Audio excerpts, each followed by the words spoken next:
Everyone, welcome back to Nier Replicant. We're gonna start Route B today.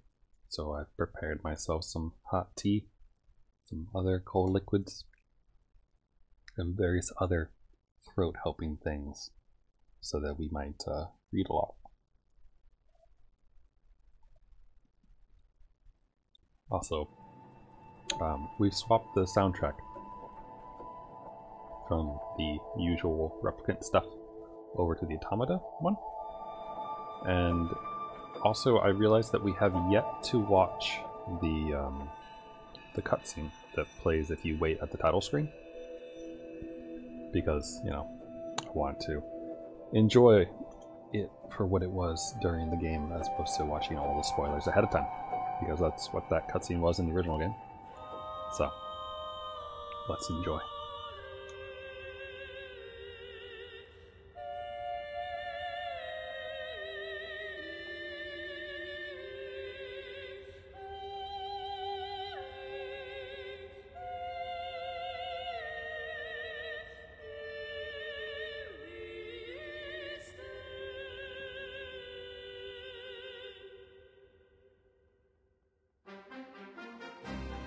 You can save Yona, Vice. It's you, isn't it? No! Stay back! Anyway, take it easy, yeah?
Is this beast a shade as well? No! You've got to stop this! Tool hope to stand against the Shadow Lord. I don't want to hurt my friends. Kill him, you glorious bastard! I have a reason to live!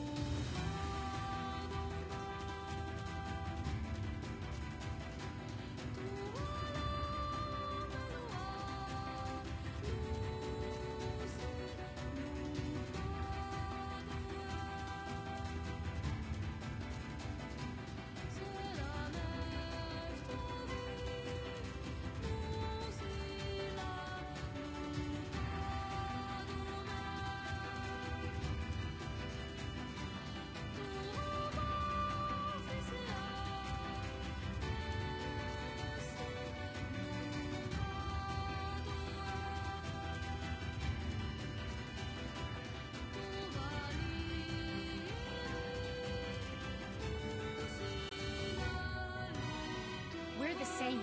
Tools in the hands of a master. This ends here! Kaine! Our true memories are still there. How dare you ignore them? We were hoping to put it off for 100 years or so. I shall fight by their side, now and forever. I'm tired of this world and everybody in it. But I'll become his sword one last time. No! Kaine! I'm gonna save you! I swear it! Thanks for always being there for me.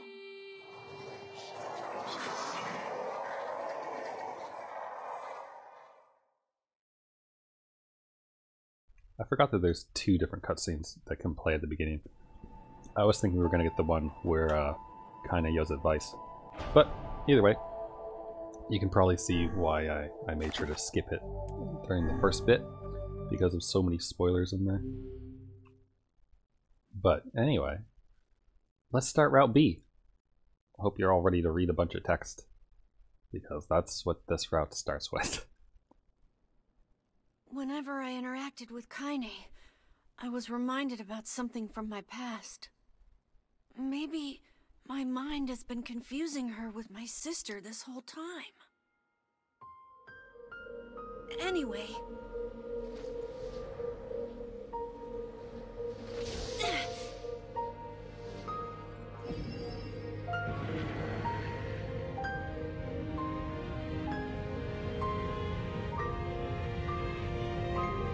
It is Nier Automata music, yeah. We enabled the option in the option in the options that puts on Automata music instead of the regular one, just to see what it's like. All right, here we go. Time to start with the text. Let me take a sip of tea and then I'll go at it. The sound of rain filled the village. The steep cliffs that surrounded the area magnified sound, causing even the slightest drizzle to rattle like a thunderstorm. Thin wisps of smoke streamed from huts as the villagers huddled in their homes and waited out the rain. A single child, however, had braved the downpour, and was now wandering slowly toward the wooden, hawk-shaped weather vane at the center of town. The wanderer reached the vane, which had existed for as long as they could remember, and stared. The child's face was simultaneously delicate and fierce, like a teacup that had survived a shipwreck. Those traits combined with pale white skin to give the face an almost sexless quality. If the beak turns east, I go home. If it stays west, then The child blinked. Rain slowly dripping down the young one's short hair and began its long descent to the ground. Come on. Come on! The child felt a slight breeze and watched as the vein slowly creaked to life. Spinning this way and that for a moment, it finally settled with the beak pointing firmly towards the east. East? Really? Before the vein could move again, the jagged rock came spinning and tumbling through the air, striking home against the child's head. The force of the blow dropped the child to the ground as a hail of stones began to fall all around. Oh no, they found me. A heartbreaking smile crept across the child's face as the stones continued their assault. Through the rain, the sound of multiple footsteps grew louder before a voice rang out. Yoo-hoo! Kaine! The voice belonged to Demo, worst of all the bullies in the area. As Kaine struggled to stand, a final stone came skittering through the mud and bounced against her foot. Blood oozed from a cut above her eyes and blurred her vision, but she could make out the shapes of Demo and his usual gang of idiots. The boy seemed taken aback for a moment by Kaine's seeming indifference to the blood dripping from her face, but quickly regained his bravado. What's up, freak? Like the rain? Like getting all wet? Or did you finally decide to run away from home? Though she knew it was futile, Kaine turned to leave.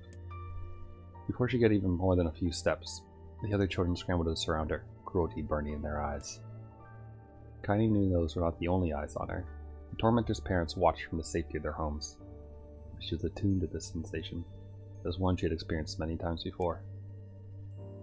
While some villagers simply turned a blind eye to the actions of their children, many encouraged it openly. In a society ruled by superstition and fear, Kaine was something to be hated, and if possible, destroyed. I didn't say you could leave, freak. Demo's words chewed at her like a worm through an apple.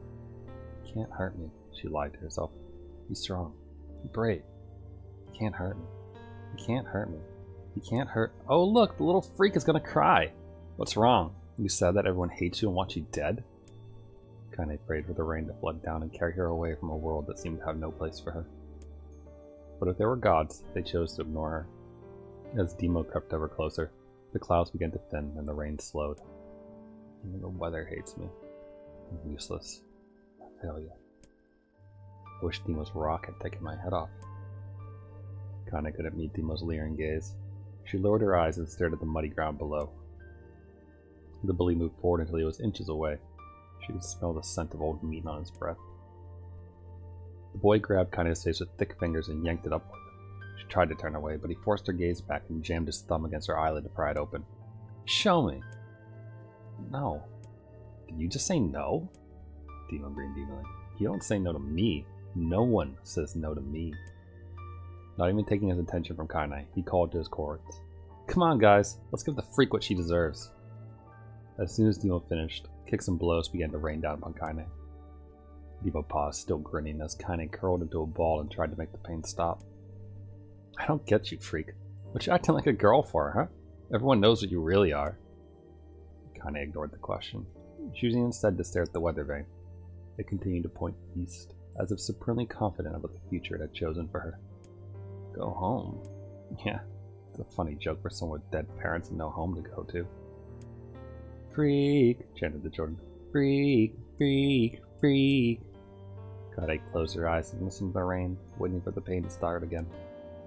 As the clutching hands of the villagers' children closed around her, she bent her mind to the sound of the rain, letting it become her world entire. The rain fell, but the pain never came. Only when the laughter of her tormentors turned to terrified cries did she open a single blood-caked eye. Kaede was shocked to see Bimo sprawled on the ground, holding his head and screaming in pain. She could see blood welling from spaces between his fat, twisted fingers. Oh my god, he's crying. He's actually crying. Deprived of their leader, the other children glanced back and forth between themselves, as if waiting for someone to step forward and take charge. When no savior emerged, they began an uneasy shuffle away from Kaede. But the young girl was the least of their concerns. Instead, their attention was wrapped on the ancient woman standing a few feet away. After struggling for breath for a moment, she finally spoke in a voice thick with rage. Hurts like a bitch, don't it? And I suggest you scatter before I throw another one. And if any of you little bastards ever touch my Kaede again, I'll do far worse than throw a rock. You can count on it. The old woman crouched down and gently touched the hand Bimo was using to cover the wound. Before he could think to protest, she ground her palm into the wound and twisted back and forth. Ah! He screamed, leaping to his feet. Stop it! What are you doing? Quit whining. Ain't no one ever died from a scratch. You hit me with a rock, you stupid bitch! A big one! That thing could have killed me! The old woman shrugged. Death is the best cure for stupid. Bimo's face twisted with rage at her words. Locking his eyes on Kaede, he took a step backward and spat on the ground. Get out! Leave this village! No one wants you here, either of you! Seeing the old woman grab another stone, Bimo and his companions turned tail and ran. As they fled, the old woman grabbed her side and barked out a single laugh. Look at the fat boy go! Guess he's healthy enough to run from a fight! The woman's smile faded as she turned attention to Kaede.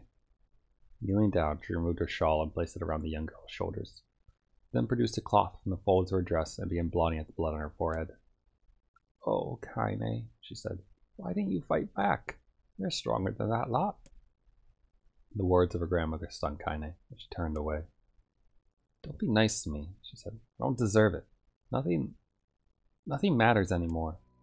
Her tears, held in check for so long, finally began to fall on the muddy ground below.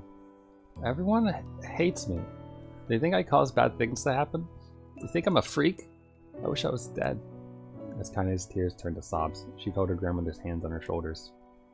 Despite her advanced age and diminutive size, she was a woman of surprising strength, and Kaede found herself unable to turn away. Don't talk like that, girl. It's a river wide and deep that flows between the realms of this world and the next. It grants no mercy to any that attempt to cross them. You got a duty to fight until your last breath. Understand? The old woman tightened her grip and tried to still the tremor in her voice. You know the pain of losing someone close to you, Kaede. You know because you survived it. As the words hit home, Kaede was struck by the force of her love for the old woman. As a young child, she didn't even know of her grandmother, but when her parents died, the woman quickly accepted her as her own. Grandma, as Kaede called her, was cunning, vulgar, and quick to violence, and their first few years together had not been easy. But with each year that passed, Kaede and her grandmother had come closer. However, it was only now, sitting in the mud with tears and blood caking her face, that Kaede truly understood the depths of her affection. Here was a woman who had seen hard times, who had seen death, who had fought through all these things and somehow emerged on the other side. If anyone could understand Kaede's pain and loneliness, it was her. Do I make you sick, Grandma? Of course not. Don't be an ass. Kaede drew her grandmother's moth-eaten shawl around her body and shuddered. But my body, it's not normal. If I was normal, then Mom and Dad wouldn't— Hush, interrupted Grandma. I'll not hear another word of this nonsense. You're my granddaughter, and I love you. If folks have a problem with that, they can just go to hell. With that, the old woman reached out and placed a wreath of dried flowers in Kaine's hair. The skill it took to bend the flowers without breaking the stems or losing a single petal was remarkable, and the beauty of it made Kaine want to cry all over again. Oh my gosh, these are lunar tears! Grandma, you made this for me? Lunar tears were legendary flowers. Most people could live their entire lives without ever seeing one, and yet her grandmother had somehow collected a dozen or more. Kaine reached up and touched the wreath of it as she couldn't believe it was real. Where did you find these? Just stumbled on them while I was out doing the shopping. The woman turned away as she spoke, leaning kind to suspect that the search had been more difficult than she was letting on. The pains she took to construct the ornament, let alone track down the flowers used in its construction, made Kanye's heart hurt. She reached up and gently adjusted the wreath, admiring the way it felt between her fingers. Didn't quite turn out, right? Said her grandmother as she squinted at it. These old hands have troubles with delicate work, but it sure looks good on a pretty girl like you. Kanye blushed and turned away. You think I'm pretty? Of course you are.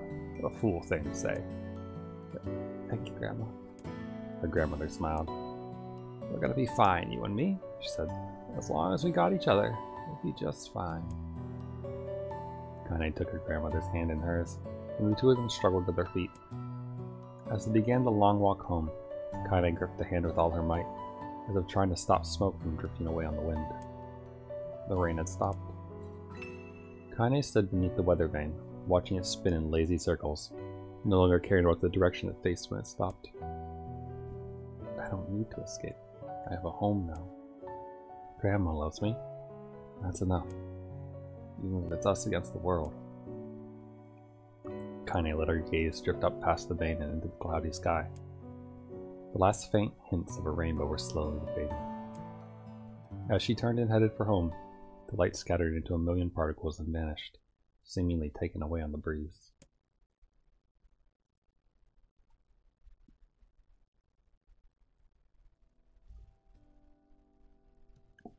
In the distance, Kanye heard the steady sounds of an axe striking wood. The noise had a purposeful quality to it, as she was hearing a master woodsman go about his work. The firewood being produced, however, was as far from a work of art as could be. Pieces of every shape and size were being flung about a barren yard with wild abandon. Anyone trying to stack such wood would probably die of frustration before the job was through. Stupid piece of shit axe! Kanye's grandmother flailed away with the axe, filling the air with both splinters of wood and words that would make the most hardened sailor blush. Grandma! Called Kanye. That you, Kanye? Yelled the old woman, taking her eyes off the wood for a moment. Don't get too close. I might take your goddamn foot off by mistake. She brought the axe down on a piece of wood, sending chips flying in every direction. One spun past Kanye close enough for her to hear the whistle, at which point she decided to step back. Once she'd scuttled to a safe distance, she cupped her hands around her mouth and shouted. Grandma! Do you need help? I can get you water or lunch or a new axe or something? The axe, poised to strike another wobbly blow, paused in midair. The woman considered her granddaughter's offer for a moment, then smiled. Tell you what, since I'm doing such a piss-poor job at chopping wood, why don't you come here and take over so I can go get the water? Shades have been restless lately.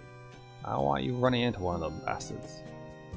Relinquishing the axe, her grandmother picked up a long pole with wooden buckets on either end. Gathering water was by far the most difficult of the two jobs, but Kanye knew better than to complain. Once Grandma's mind was set, there was no changing it. Kanye did her best to help with the chores, but Grandma took every task that required travel to the village. Though she had a long list of plausible excuses, Kanye knew that was reason. She didn't want her granddaughter to be taunted and harassed by the villagers. Once Kanye moved in, Grandmother decided to take up residence a good distance from the area. Out of sight, out of mind seemed to be the best policy when it came to the villagers and her granddaughter, and rare were the days when any but the two of them could be found on the rocky acre of land they called home. Kanye enjoyed the solitude, but harbored a secret resentment that her grandmother was forced to spend her golden years in such a place. After watching her grandmother leave, Kanye turned her attention to the task at hand. She had never chopped wood before in her life, and soon discovered why the old woman hated the chore. Swing after swing of the axe produced only a tiny crack in the wood, and when she finally managed to connect with a solid stroke, the tool embedded itself in the log and refused to budge. Frustrated, Kanye swung the axe around her head and threw it, log and all, across the yard. Damn! Damn it! Ah, crap! She suddenly understood the joy her grandmother felt in the good curse. Happier now, she picked up the axe, forced it from the wood, and resumed chopping. She had a natural skill with the blade, but the task was challenging, and blisters soon began to form on her small pink hands. This is tough. The logs are all weird sizes. Spitting on her palms and ignoring the pain, Kanye redoubled her efforts. Just as she was developing a rhythm, grandmother returned from the village. Setting down her buckets with a small sigh, she took one look at the logs and coughed out a wheezy laugh. Pretty clumsy, girl. You better practice if you... Her grandmother suddenly collapsed to her knees, causing one of the buckets to wobble precariously. Eyes wide, Kaine dropped the axe and ran to her grandma's side. Grandma! The old woman shook her head and pointed a trembling finger at the bucket. Bucket. Can't let it spill. Kaine steadied the bucket with a foot as she knelt by her grandmother. A small bit of water sloshed over the side and made a new home in the hem of her dress, but Kaine didn't notice. Grandma? Grandma, what's happening? Crazed with panic, she grabbed her grandmother by the shoulders and shook. After a moment, the woman lifted her arms and batted Kaine away. Stop that! Just stop! She cried, breathing heavily. Ain't like I'm dying. Just tired from the trip is all. Kaine desperately wanted to believe her, but one look at the old woman's shaking hands and worn face told her more than words ever could. Her grandmother had lived a long, hard life, and it seemed the bill was finally coming due. The time when her grandmother watched over Kaine was ending. Sooner than either of them had feared, the positions would be reversed. The next morning, Kaine came to the side of her grandmother's bed and took her wrinkled hand. Grandma, you're sick. You need medicine. I'm going to the village. The woman shook her head and tried to rise, but Kaine gently pushed her down. It's all right, she said. I'll be fine. Her grandmother fixed her with a gaze that could melt steel. After what seemed an eternity, she finally lowered her eyes and sighed. Well, I don't like it, god damn it. Well, I guess I should quit being so stubborn and let you grow up.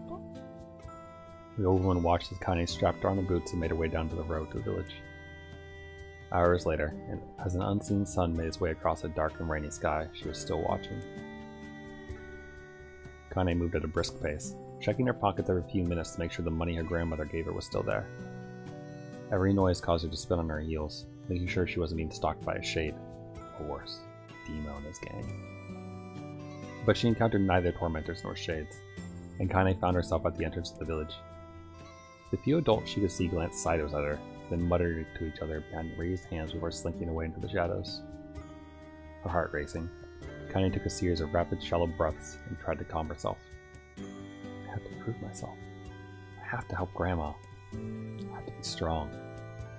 She chanted those words to herself over and over as she slowly made her way. Finally, her eyes settled on a rotund old woman who was angrily waving her arms in the air and telling anyone who would listen exactly what she thought of Kaine's presence. Hey lady, said Kaine with a bravado she didn't feel. Where's the apothecary? The woman's flabby cheeks shook in bewildered anger. How dare this thing speak to me, they seemed to say. But Kaine saw that her eyes held a different emotion. Fear. Yeah, we're both scared, lady. Trust me on this one.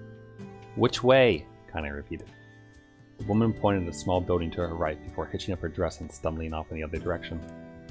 Kaine cringed, expecting a stone to come flying from the assembled crowd, but none came. Her mind was filled with a strange sense of pride as she made her way to the apothecary. But the new emotion had little time to take root, for as soon as she opened the door, she noticed a familiar customer at the counter. It was Demo. He had clearly been sent here on some kind of family errand, because his gang of followers was nowhere to be found.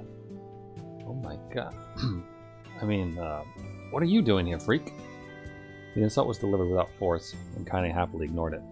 Stretching on tiptoes to see over the counter, she asked the shopkeeper for the medication. Ha! barked Demo. That old bitch finally keel over? Go to hell, Demo! The boy's eyes grew so wide they seemed ready to fall over his head. But before he could let fly a comeback, or worse, a punch, the apothecary told him to knock it off before he kicked him out of the store. Demo slunk out of the shop, cursing Kaine under his breath. Once he was gone, she allowed herself to breathe once more, taking a brief tour of the shop while the owner prepared her medication. Countless tiny bottles filled the cramped store, each with a label written in some indecipherable language. An ocean of aromas assaulted her nose, created a scent that was exotic, but not altogether unpleasant. Hey, Adonis. Oh, nice. Ready for more Kaine stories then? Why do you have two Twitch names, Adonis? Where was I? Also, let me take a sip of liquid for a minute. An ocean of aromas assaulted her nose, creating a scent that was exotic, but not altogether unpleasant. Seeing such a variety of supplies gave Kaine a sense of peace. Surely, in a world so vast, there would be a place that she could call home. On the far wall, behind the counter, rested a portrait of a stunning young girl. The picture had once contained bright, vibrant colors, but time had worked its cruel magic, and they were beginning to fade. The beauty of the work, however, remained undiminished. You like that picture? Kaine turned to find the apothecary with a small vial of medicine in his hand. His eyes were gentle, but sad, and they seemed to stare through her and into nothing as he spoke. That's my daughter. I sketched her when she was just a little girl. She's been dead a long time now. Kaine didn't know how to respond. She just stared at the portrait and tried to come up with the right words.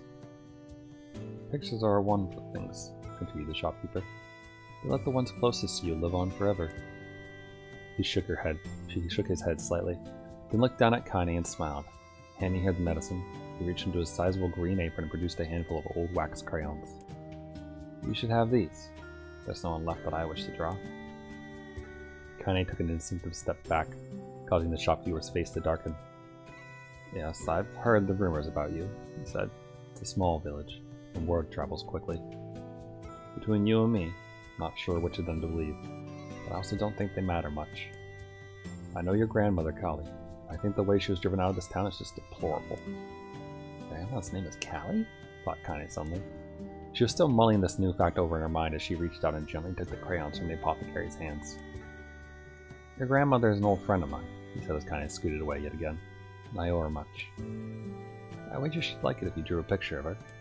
Yes, I think she would like that very much. Kaine murmured a quiet agreement, but inside her heart was bursting.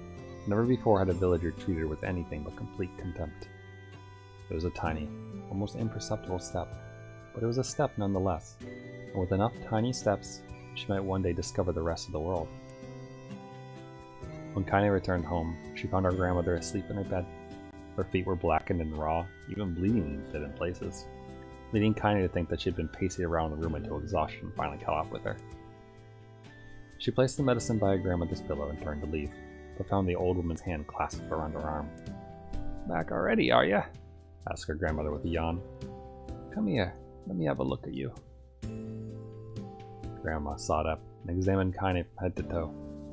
Finally satisfied that nothing terrible had befallen her grandchild, she leaned back and allowed herself to relax. Well, how was it? Those bastards give you any trouble? It was kind of fun, said Kaine with a small smile. No, seriously, it was. Fun, eh? Asked her grandmother in a voice which implied she believed anything but. Uh-huh. So anytime you need me to run an errand, just let me know. As she spoke, Kaine removed the crayons from her pocket. After a brief explanation of their source, she informed her grandmother that she was going to sketch her portrait. A portrait of me? Ridiculous. No one wants to stare at a wrinkled old crone.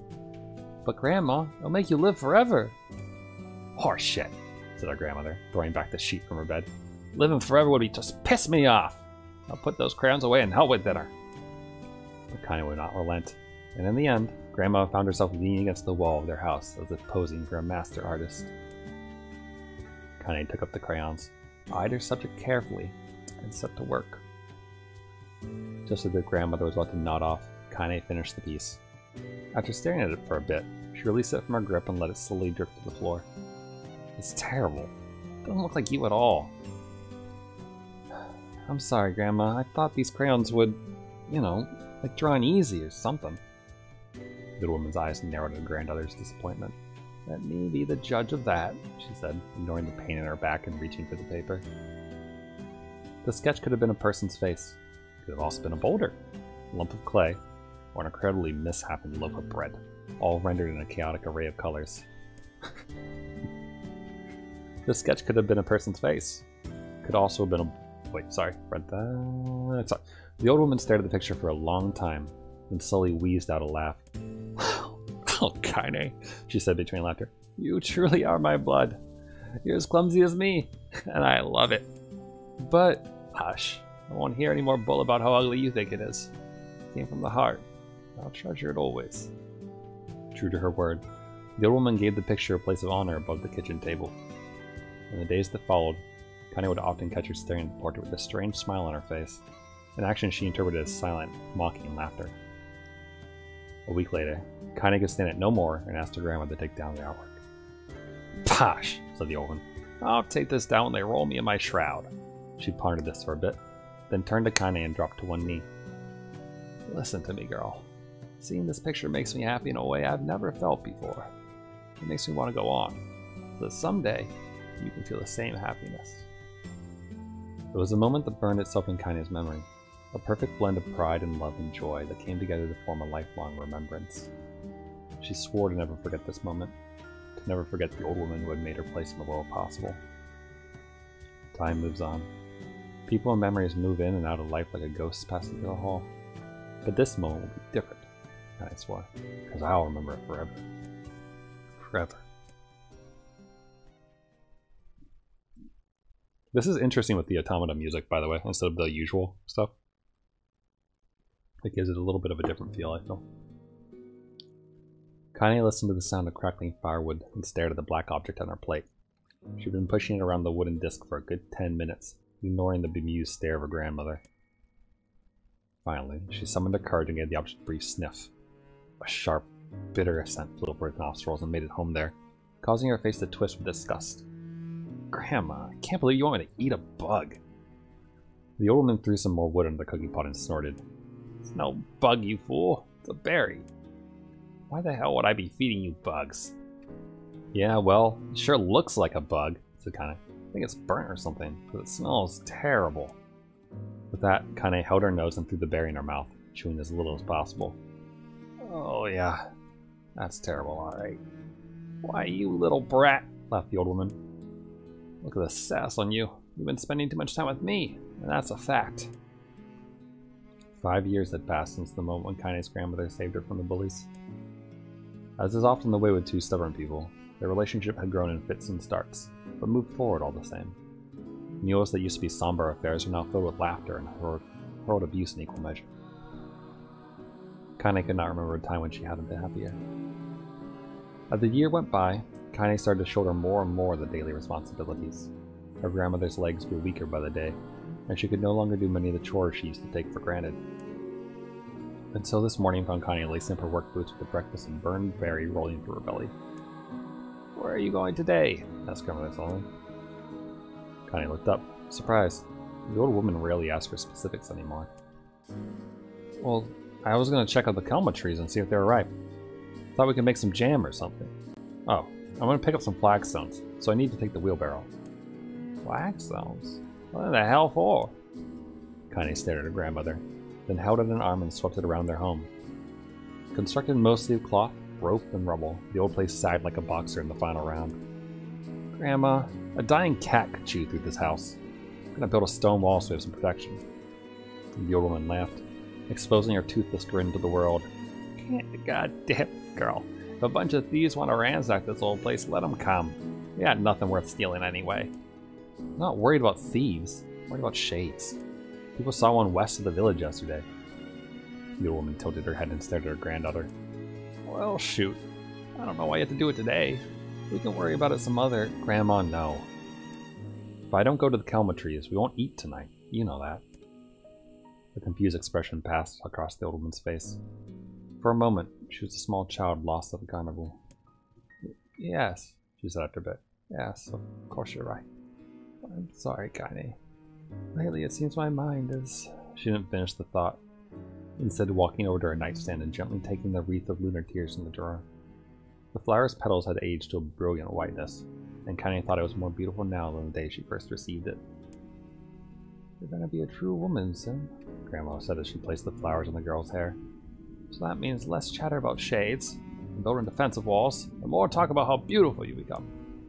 Annoyed, Kaine reached up to remove the garland, but the look on her grandmother's face stopped her hand. You're a beautiful thing, to the old woman. There ain't nothing like you in all the world. I'm very proud of you. Okay, Grandma. That's enough goddamn compliments for one day. Such a mouth on you. Where'd that come from? Gee, I wonder. I'll teach you to sass me, girl! Yelled Grandma.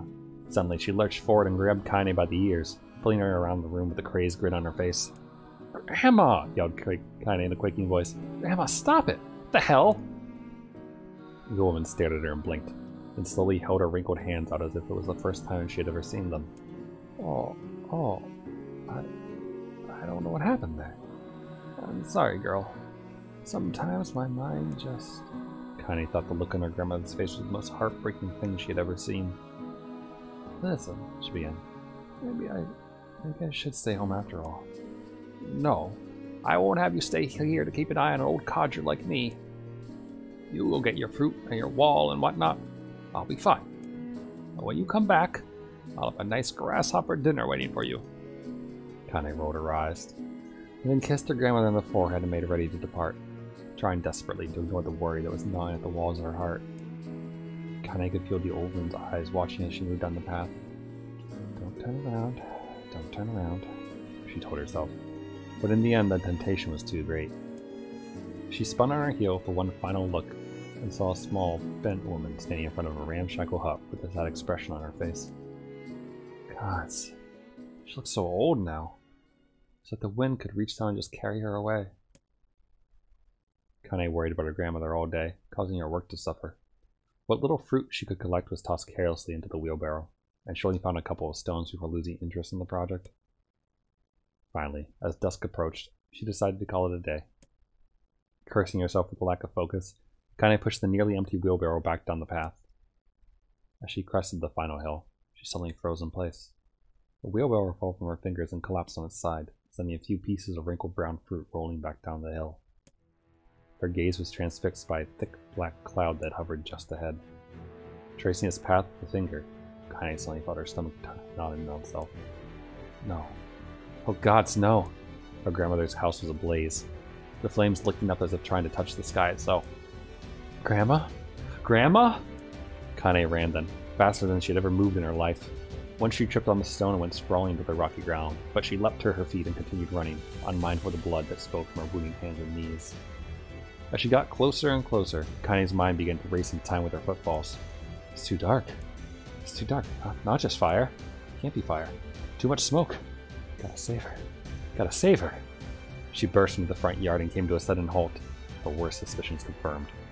The smoke from the fire was mingling with the thick, inky blackness of an enormous shade.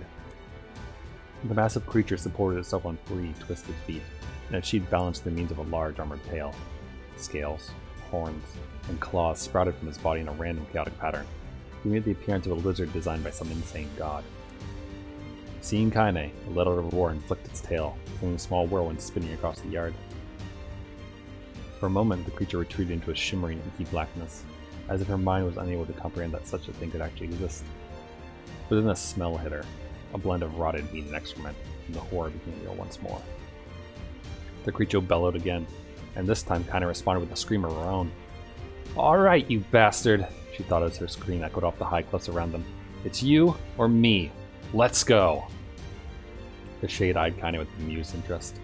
Then it began looking from her to the house and back again, as if urging her to look at the destruction it so gleefully wrought. With dread building in her heart, Kaine glanced toward the house. Through the smoke and flames, she spotted a small figure struggling to escape the ruins. Grandma! At the sound of her voice, the old woman began waving frantically. She's alive, thought Kaine. Alive! Kaine's legs sprang to life as she raced across the yard towards the flaming wreckages of the house. Before she could advance more than a few steps, the shade opened its mouth and let out a roar powerful enough to uproot trees and send them blind. The blast sent Kaine tumbling through the air before smashing her against the rocky earth. Stars danced in front of her eyes as she tried to remember how her legs work. Get up! Get up! Get up! Get up! Get up now! As Kaine struggled to her feet, the shade stomped toward the house and pinned her grandmother to the ground with the tip of a claw. The woman struggled to move the claw from her stomach, but she might as well have been pushing a mountain. She coughed briefly, sending a small spray of blood into the air, then collapsed to the ground, her energy spent. Kaine lurched to her feet only to fall back to the earth with a gasp. Her ankles were on fire. One or both of them were surely broken. Ignoring the pain that screamed through her body, she began dragging herself across the ground, leaving a drunken trail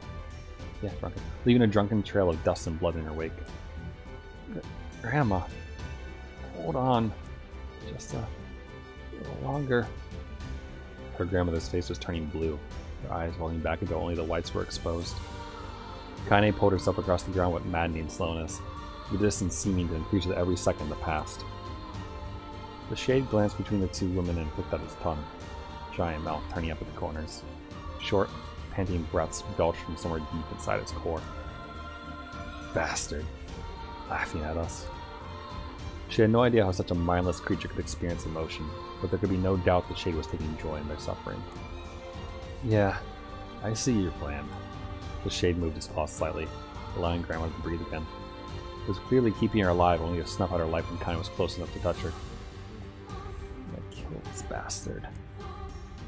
Summoning all her strength, Kaine rose to her feet. There was a sickening snap from her right ankle as the foot twisted backwards, but she forced it from her mind and began to hobble toward the monster.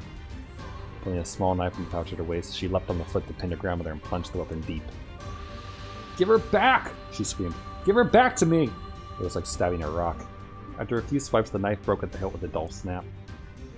The Shade panted laughter again, then raised its tail and sent it rushing through the air towards the young girl that was lashed to its foot.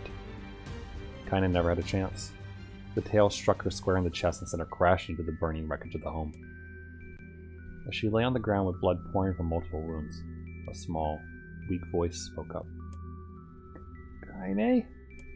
Kaine's vision blurred, but she forced herself to focus on the sound. Finally, her eyes cleared enough for her to make out her grandmother's hands reaching out to her through the smoke. "Grandma? Kaine, you gotta run. You can't mess this one." Kaine grabbed the hands and held on with all her strength. "Grandma, come on. We have to go." The woman coughed loudly. One of her hands, slick with blood, slipped from Kaine's grasp and thumped to the ground below. "Grandma? No! No! I said run, god damn it! You have to live! Have to get through!" The thought would stay forever unfinished. Before she could say another word, the Shade claw foot descended, smashing through the remains of the roof and down upon the shattered figure of the old woman. Blood oozed from the gaps in the creature's toes as the terrible putrid smell assaulted Kaine's nose once again. She stared at the foot, dumbfounded, convinced that what she was seeing could not possibly be real. When the creature finally lifted its appendage, all that remained underneath was a twisted, unrecognizable mass of rubble and red. Her grandmother was gone. Kaine blinked, trying to feel the hands which had been in hers just a moment before. For a fleeting instant, she could remember the warmth of that embrace, the trembling of the fingers, but then the sensation drifted away on the breeze and was gone. Memories flashed through Kaine's mind, one after the other, faster and faster until they became a meaningless jangle of noise. Kaine screamed then, a thunderous sound that echoed off the cliffs and seemed to roll away forever. The Shade eased forward, black ichor pouring from its mouth and dissolving to smoke on the grounds below. The earth shook with every step as it crept toward its prey. Kaine's body slowly rose as if controlled by a mad puppet master. Her arms and legs were bent at impossible angles, her head lolled dangerously to the side. Yet somehow, she managed to stand. Staring at the Shade, her eyes began to glow with a deep red fire. The creature, so confident just moments before, took a slow, hesitant step backward, trying to discern if this broken human could possibly pose a threat. Kaine seized the moment. Laughing like a mad woman, she leapt into the air and plunged the shattered hilt of her knife deep into the leg of the Shade. The Shade shook Kaine off like a fly, sending her crashing to the earth once again. Her chest rose and fell slowly, as if a great weight were resting on it. Moist sounds of pain echoed throughout her mind, something warm and thick oozed from her ears. Is that blood? I think it is. I think I'm bleeding to death. No. Can't die. Grandma told me to live. Deep inside Kaine's mind, something finally broke. The sound, the pain, the smoke and flames. All of it faded away until all that remained was a single incantation repeated over and over again. Kill it. Kill it. Kill it. Kill it. Kill it. Kill it. Kill it. Kill it. Kill it. Kill it. Kill it. Kill it. Kill it. Kill it. Kill it now. As the spark those Kaine slowly began to flicker and die, she felt her desire to kill and her desire to live blend into one. The distance between the heartbeats grew longer, and longer, and longer.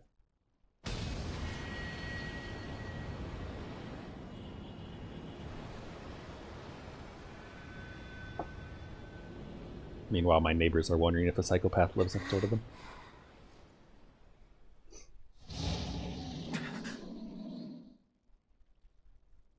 The beast approaches. Oh, I know. Interesting with the Nier Automata music.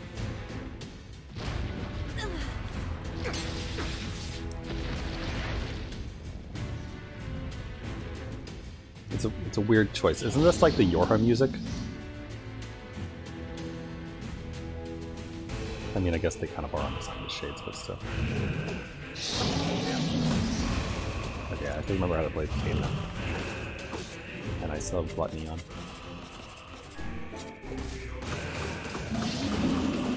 What anger this creature must have.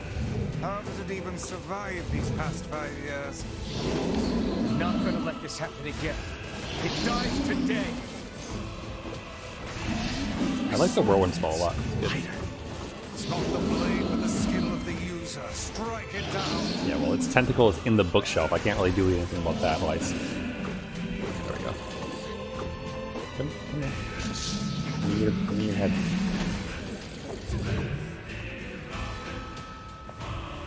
Good? Good? You. Took its sweet time, didn't it?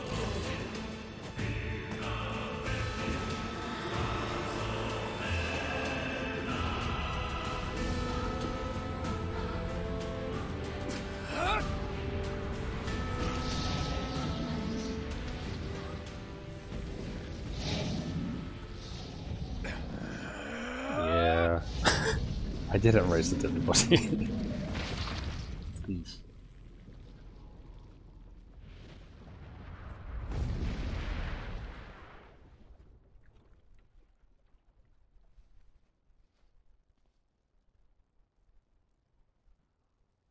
Meanwhile, Kaine is getting over her PTSD.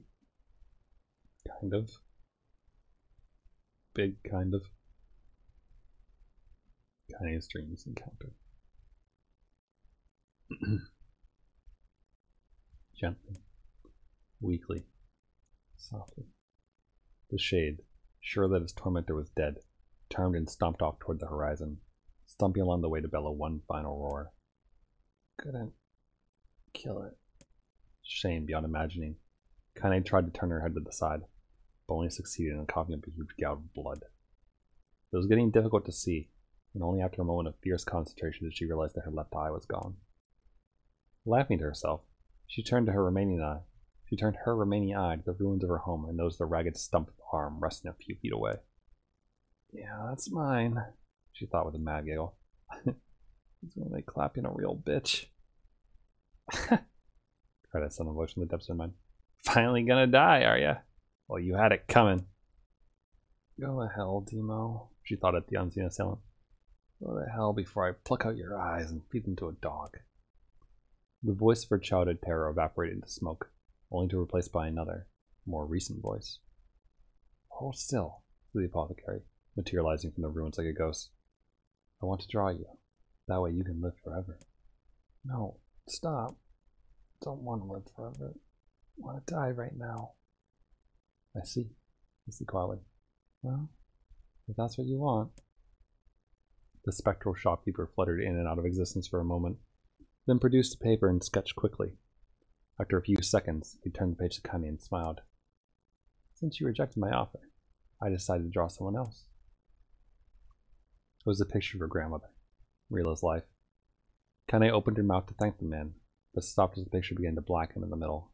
Before she could say anything, dozens of multi-legged insects began to swarm across the image, tearing out with sharpened pincers. Stop! No! Don't hurt that picture! Kaine reached out with her remaining arm and waved futilely at the air. To her surprise, the insects fell off the picture into the ground below, where they vanished in tiny black tendrils of smoke. Relieved, Kaine turned her good eye back to the picture, only to open her mouth in a silent scream. The sketch now showed her grandmother she truly was, a smash, unrecognizable lump of nothing. The apothecary smiled, then broke into a jolly dance. See that? He cried as he danced his jig. It's perfect now. She looks just like you. Ha-cha-cha-cha. I look like that? Oh god. Oh god, I'm gonna die. I'm gonna die. Drowning in despair, Kaine laid her head back in the mud and smoke of her ruined house and waited for the end to come. But just before she let everything go, an unfamiliar voice began whispering in her ear. And you got a wish, Sunshine? The voice was vulgar and fierce at the same time, as if insanity had somehow found a way to take form.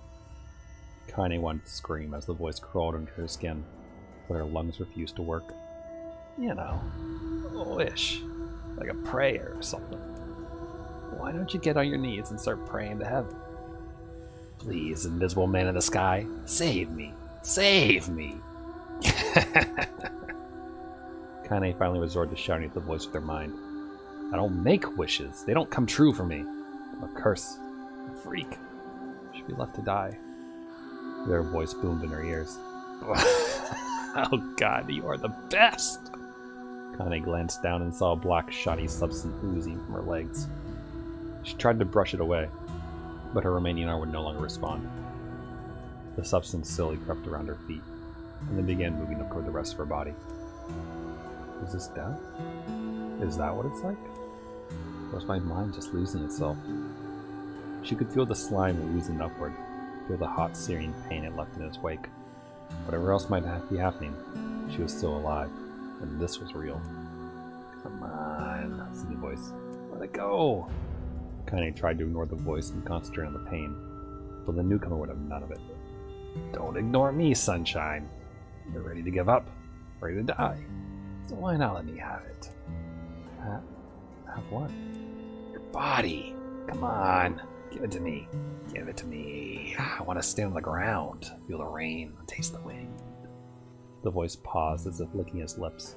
When it resumed, it was filled with mad, unabated joy. I want to take your hands and use them to choke the goddamn life out of people. I want to tear out their throats and bathe in the blood, just like before. In response, Kaine shifted her head and vomited. The warmth of it crept down her front and mingled with the pain of the encroaching black ooze. Are you... Shade? Yeah, maybe. What of it? The slime reached her face, crept up past her nose, and slowly oozed into the socket of her missing eye. The moment it touched her brain, Kaine was struck by the most powerful sensation she'd ever felt in her life. Ecstasy. She wanted to scream with delight, but all she could manage was a small, whispered moan. Feels good, don't it? Asked the voice with a chuckle. Yeah, what can I say? I know how to please the ladies. Now give me that body. Come on. Give me the body. Give me more of this feeling. The fair trade.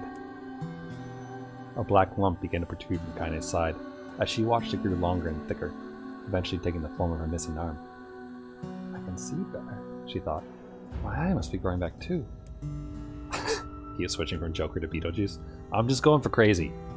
So, I think I'm doing it okay. The slime reached up to envelop the rest of her face, but she managed to brush it away. Stop, she whispered, marveling at how she had regained her voice. Stop. The black ooze hesitated, as if considering this request, then quickly shimmered down her body before disappearing in a cloud of smoke.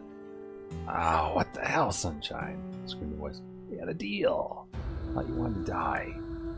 Grandma said, can't die yet. A brief image of her grandmother, bloodied and broken, flashed before her eyes. She saw the shade that had killed her and heard his mocking laughter, then closed her eyes and forced the image from her mind. Her whole body was quaking with rage. When she opened her eyes again, they burned bright red. That thing took my grandmother. To kill it before I die. Kaine glanced down and saw a mysterious pattern. The pattern of the shades, burn itself into her left arm. Well, I'll be damned, said the voice cheerfully. Look at that, Sunshine. I think you and me are going to be good friends now. Kaine stared intently at her arm. The more emotion she felt, the more the letters seemed ready to puncture her skin and begin infecting the rest of her body. The arm clearly had a will of its own now. Stop. Gotta stop. Holding her left arm in her right, Kaine took a deep breath and tried to calm herself. Come on, don't fight it, pleaded the voice. Hate's my favorite dish, and I am hungry. Let it go. Feel the anger. Burn with the fire of revenge. Thirst for blood. Then go out there and... Shut up. Shut up and get the hell out of my body. Your body. Oh, that's rich, Sunshine. Real rich. Look, why don't you just up and die so I can have this body all to myself? What do you say? I bet those buddies of yours in the air, he would love to see you dead. Kane grabbed a nearby shard of glass and tried to saw off the shade and fight the portion of her side. Before she could, her darkened left arm grabbed her right wrist, crushing it. Kane screamed and dropped the shard as the sound of bone crunching on bone filled the air. Stupid idiot girl. You're possessed now, Sunshine. There ain't no going back. The voice laughed again, a loud, long wail that seemed to go on without end. Possessed? Whispered Kane. Yeah, possessed. You and me? We got what you might call a timeshare arrangement. Remember how folks used to think you were a freak? Well, wait till I get a load of you now. Kanye looked up, tears in her eyes. The sky seemed smaller somehow, darker. Is this because of that shade? Is this how they see the world? So, listen, heard the voice. I know this whole possession thing seems a bit sudden, but it ain't all bad. There's plenty in it for you, too. I'm a very powerful creature, Sunshine, and now that power belongs to you. You got enemies? People you want to kill? I can make it happen. That little fat kid who kept picking on you? That big old shade that squashed your granny? We'll wrap them up in their own assholes. No more abuse for you, Sunshine. No more pain. But wait, said Kane. You're Shade. Why would you help me kill another Shade? What? You think I'm some kind of racist? Some killing snob?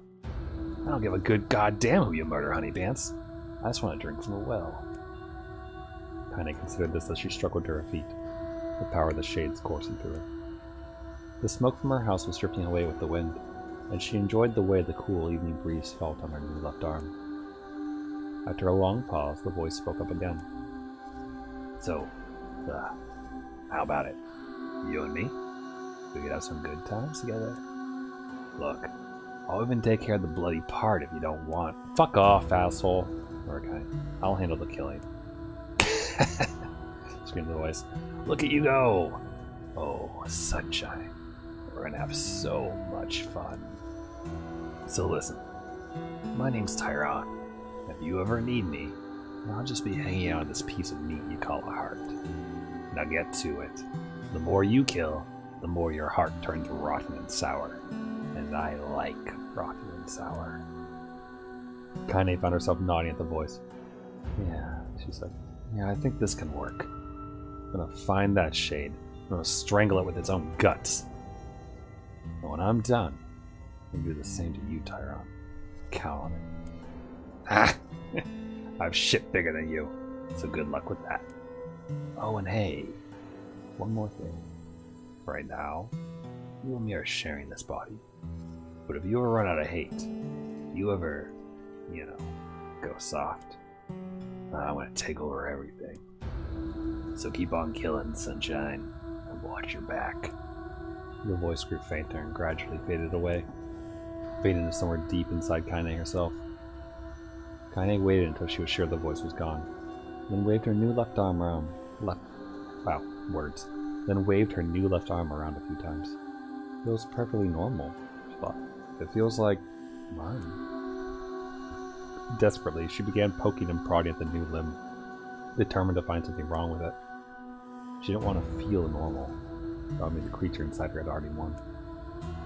I'm not a shade. I'm Kane. Repeating this mantra in her mind, she slowly began digging through the rubble of her house. Began being careful to ignore a certain red-stained spot in the corner. Finally, after what seemed like an eternity of heartbreaking work, she found what she was looking for. It was the wreath of lunar tears. Though it had been through hell and back, the garland's petals were as bright as ever. Kane started to place it in her hair, and slowly lowered the wreath and stared at it. I'm sorry, Grandma. I'm so sorry. But I don't deserve to wear this anymore. Possessed, corrupted, a freak. And this time, I don't think there's any going back. Holding the flowers to her heart, Kane fell to the ground and sobbed. As night gradually lightened to dawn and the people of the area rose to their daily lives, she remained in that position, as if tears could somehow wash away the horror that now infected her world. Alive! Stay alive! Stay alive! Grandma. Kaine, you gotta live! You gotta come back to us!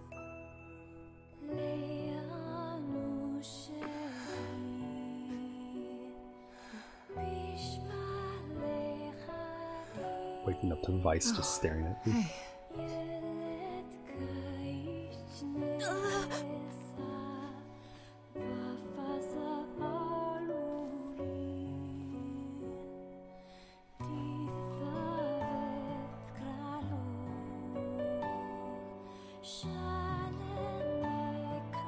Emil, you were the one calling me, weren't you?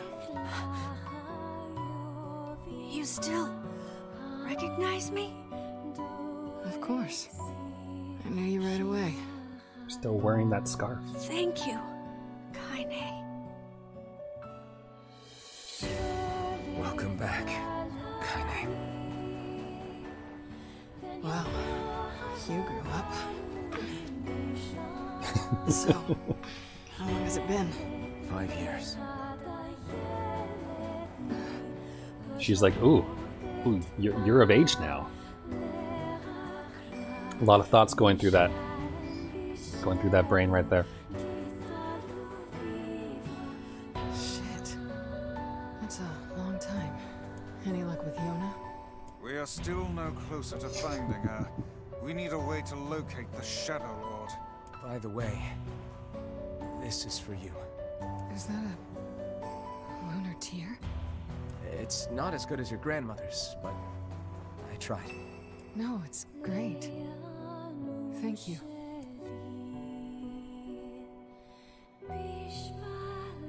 Friends. Somehow that Kaine flower waking didn't from get her long destroyed during that petrified fight. sleep. Emil's unflagging kindness. Our reunion was a happy one, and we let it wash over us like rain. That is, until Devila and Popola had to go and ruin it all. It's true. Fragile quest. Fragile delivery, Kaine's lunar tears. Are you kidding me? You can't be serious! Please try to understand. People are tired and scared, and I'm sorry. I'm sorry you have to bear the brunt of that. No, you're not, Popola. This is crap, and you know it! It's okay. We can sleep outside. No one's sleeping outside. You and Kaine saved this village, and now they want to run you out? Well, they haven't seen them in 5 years, so People are afraid they of forget. us. And really, I understand. I mean, look at me. I don't know. I think the kids would have fun with Emil. Like, he could take off his head and they could, like, play ball with it. As long as you're still with us, I can deal with it. Right, Kaine? I'm used to sleeping outside. But We'll see you later. Sorry about this. And, like, the dogs in the village could play with his legs or something. At least one kid would be traumatized. Yeah, but the others will have fun. It's fine. It's like all the people who are obsessed What with is the matter? the Nightmare Before Christmas. Kaine always sleeps outside. I never thought about that until just now. Why do I zoom on his ass? Hello. Never even occurred to me. Damn it. We should This is hurry. what Kaine's eyes did when she woke up. She was like, "Ooh, what's this? What are these thigh-high boots we have on this man?"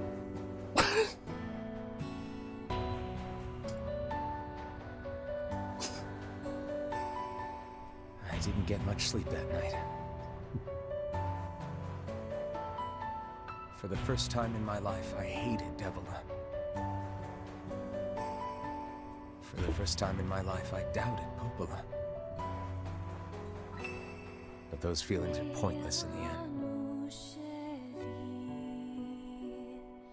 They said and did what they did for the sake of the village.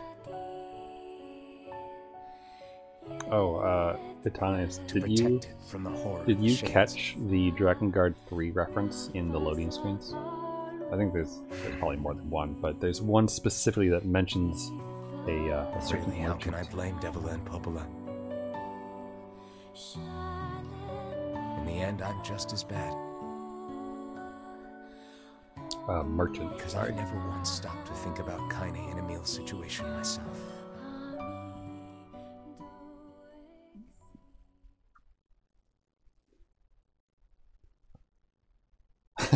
Oh no, I'm sure you noticed. Just wanted to make sure that you got the loading screen, that's all.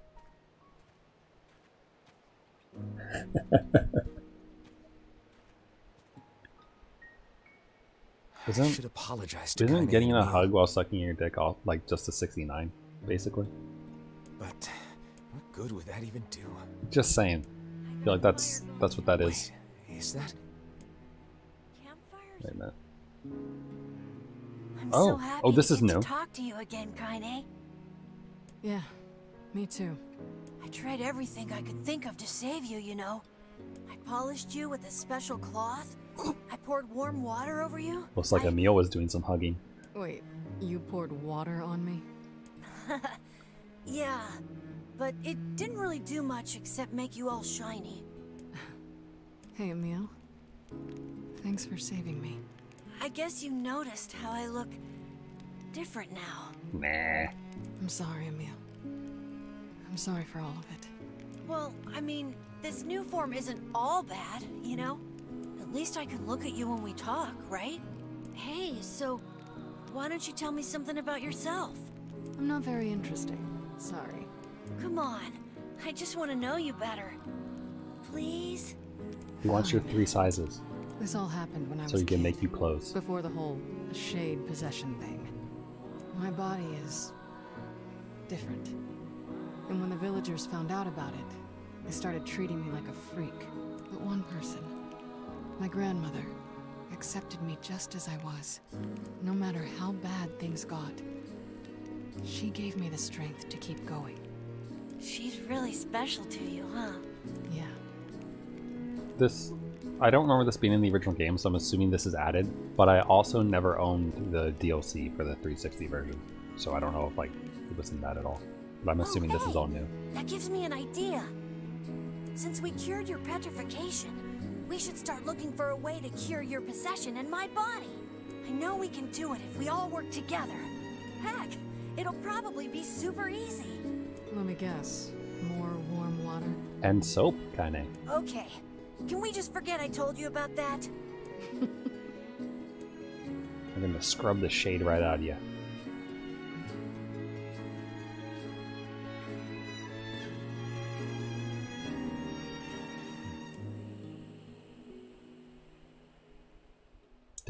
Did Nier also help pour warm water on her?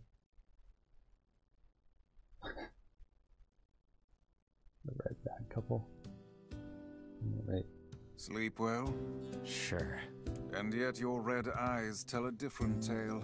That's true. Don't be so hard on yourself, lad. Learning how to use a spear and a big sword. I need to go see Devila and Popola. Very well. Alright. Hello, shinies. Got some money. A gold moonflower seed, that's nice.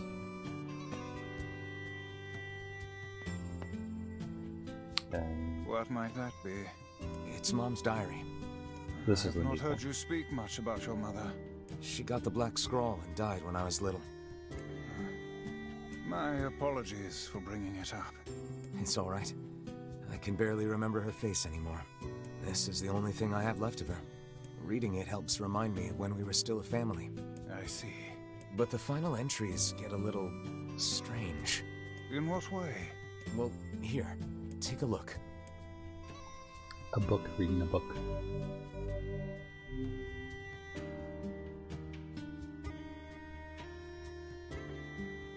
Say there, can you not hear me?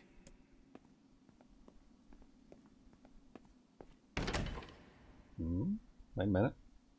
This Why are you standing about like a slack-jawed ninny? because we be popping near now. Felt like I was dreaming or something. Oh shit, in his voice too. Sleeping on one's feet is quite the talent indeed. Come now, there's the door. Right. Let's go. Forgot what his voice sounded like. Take a voice. You can't change it from here. Oops. I don't really like the, so far I'm not, I'll withhold judgment. I don't know if I like the Automata soundtrack with the game yet. Oh look, there it is. Hey. It's a chord. Everyone's favorite strange and slightly lesbianic schoolgirl android. What is this music? Oh, bats. I'm gonna go down first. How about that?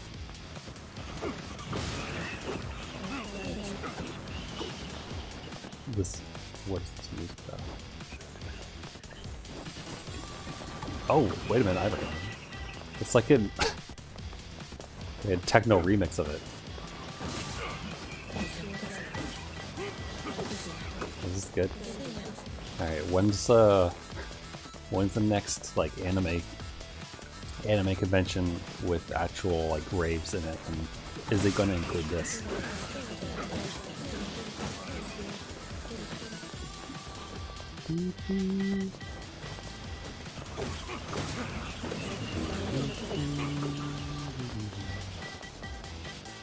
Okay, you know, maybe I should head up. Am I like extending this greatly by just heading downwards, because it doesn't actually seem like I'm not supposed to.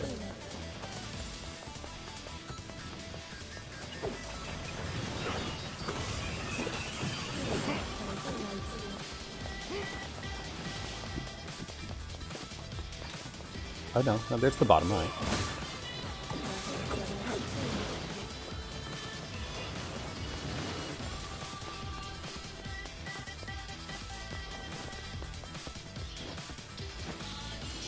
Hello.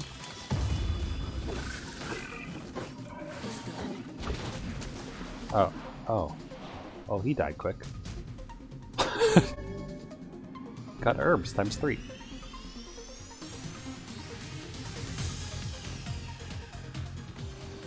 That's for all Lost Destiny. A white book of false truth. Ooh, we are now the library? Hello, everyone. Interesting. Oh no, this is Leo's house.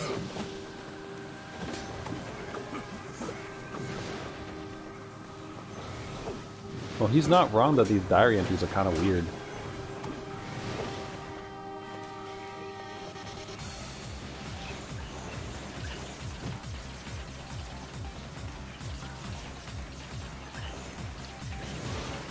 Although this one's is like took the bloom filter all the way to the max here. Can't really see that well, honestly. Thank God for lock on. You can't go inside, can you? Alright, now that we've been fairly blinded. I asked Daola if hooch tasted good, and she said it's the best thing in the world. Does anyone actually call booze hooch anymore? So just salt calling it. Oh, shoot. I just saw something about white coronation syndrome as well. Read the rest of it. Oh yeah, definitely does. Daola also wants to, you know, use your body for the Shadow Lord, so she can do whatever she needs, I guess, to like appease her moral conscience, and that might be drinking a lot of booze and rat pills. I wonder if she'd get along with Jackass from Automata, or any of the androids that were like drinking weird shit and getting high off of oil. Oh, Pobo's one of the rat pills. Right. Ooh, Shadow Lord units.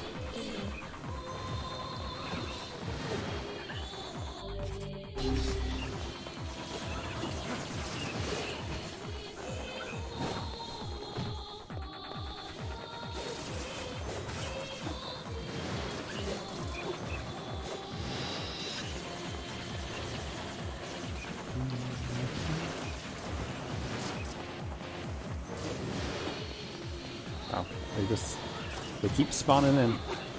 Heal you, dummy? Oh, yeah.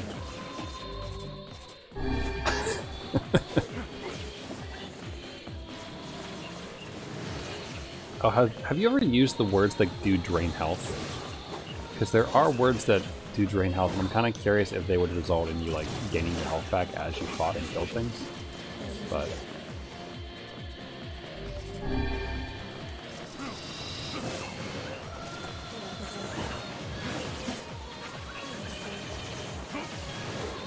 we also just like gluttony it up here and see if that works, but... Ooh, they home. That's why I'm actually getting hit. Yeah. That and that I'm not paying attention really. Yeah, there's a... Let's see if I can find it. I don't remember which one it is. I think it's an effect. So it's probably... Right there, drain MP?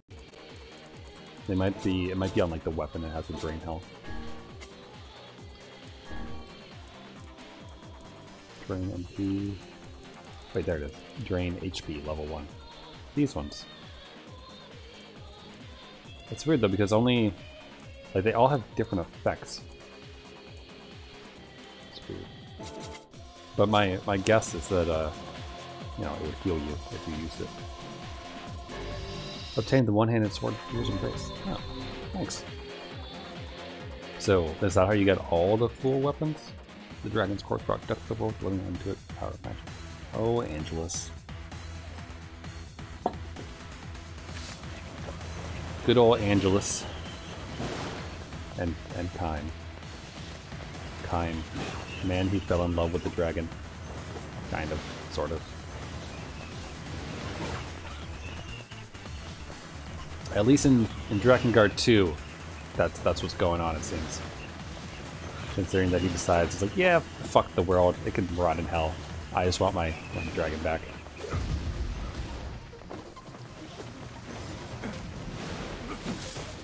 Ooh, this one actually does so much. You only played 3? Oh, so you never played 1? Okay, do you want to... Have you watched any of... Have you watched any of the cutscenes from Drakengard 1 and 2? Because if you want to see Kime's bestest moment, that's in number 2, which is like the only good part of the game. More herbs. Hoping this series can be remastered. That would be nice. It would be cool to play those games again. Watch the same picture of the journey. Turn the soul essence. Oh, okay. Side scroller time. Except the final side. You don't want to do that again? You don't want to do 7 minutes of bullshit? And if you mess up, you lose forever? Fuck the final song. It's pure pain. You gave up, so did I. I was streaming it for like over a month of attempts. Like multiple hours every day.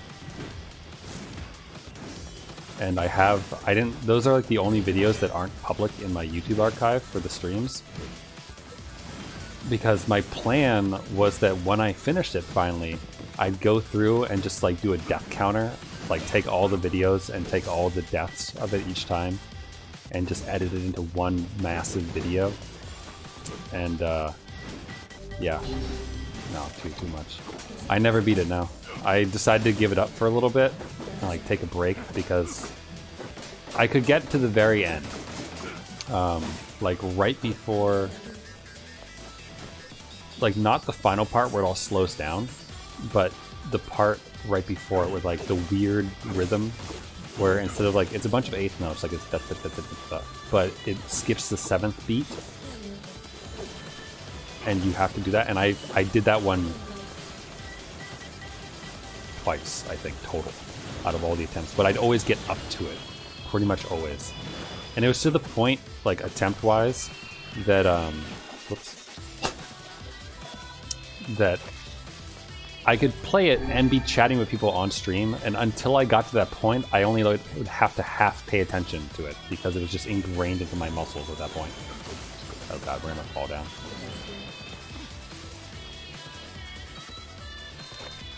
I still love that song though. It's a... What? Oh, hey, Trollmeister. I do love that song, but it's like untold pain. And like, I had it on my phone with the beats of the rings coming out, and I'd listen to it on the bus back and forth to like practice the rhythm, and then try it again when I got back home. It was just pure pain.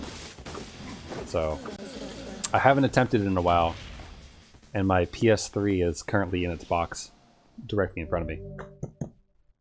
Obtain the Kabuki outfit. At some point, I will, I'll set my PS3 back up and I'll give it another shot trying to do the Dragon Guard 3 final ending, because I did get everything else, but it just sucks because it's like I almost wish that I had the emulator version of it so that I could just practice the parts without having to wait 7 minutes.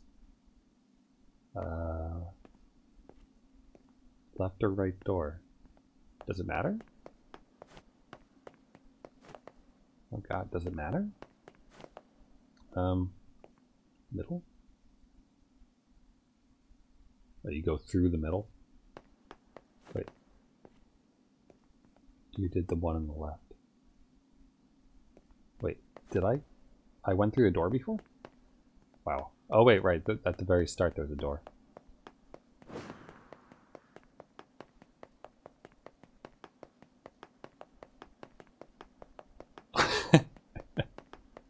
Ah. Wait, what?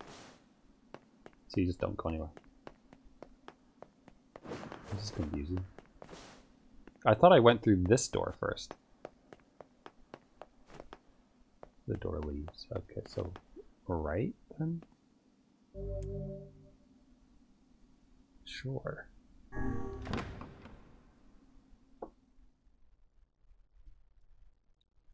Red brought a chick home with him. Makes little chirps. It's just the cutest thing ever.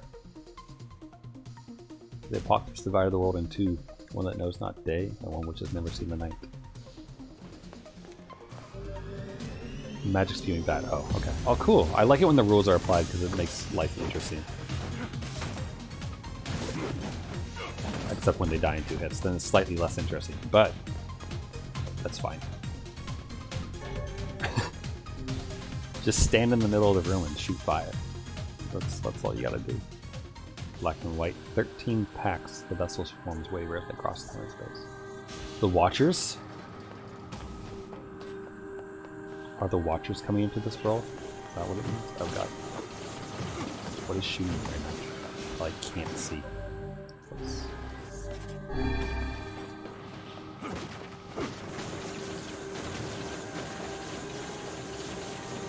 Oh wow, that's a lot of nonsense right there.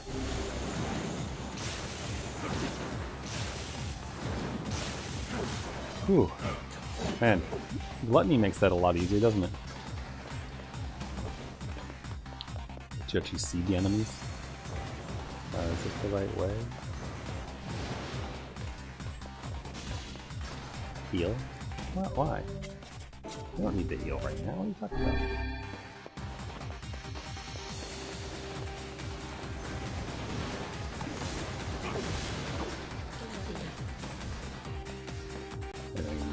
You're not wrong.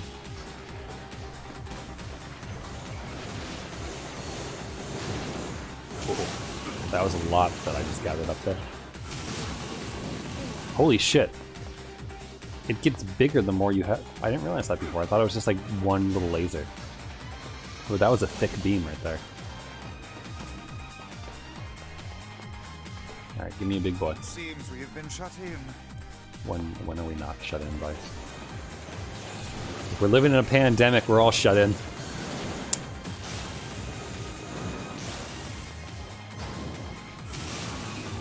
Oh, it like keeps going.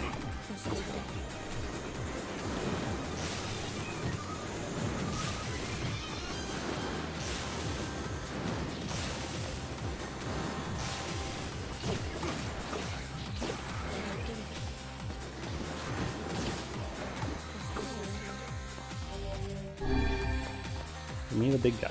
I know he's gonna come. Or not. ×5, jeez. Got a letter from Emil. He said Red is super strong and really, really cool. We're gonna see him kick butt someday. The song of man has been drowned out. In its place, the scream of something inhumane. Angry zero noises.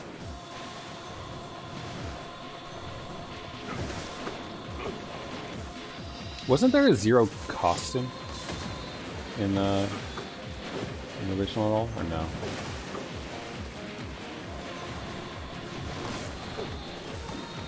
I thought there was. Or there was some Drakengard related costumes, I thought. Is there like a time passing? Anything? Why do I feel like I remember reading before that there was something like some Dragon Guardian related costume stuff for people at some point? I mean, I'm just getting confused with like the Kabuki thing. Or more Shadow Lord.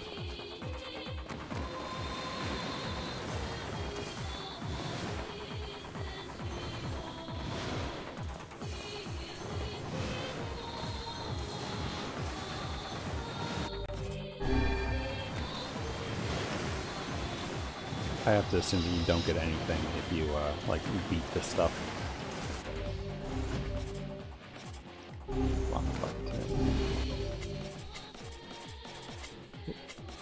Without being hurt.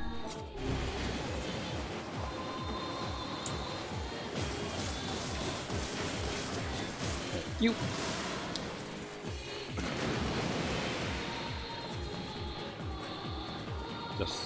Just the one left? Okay.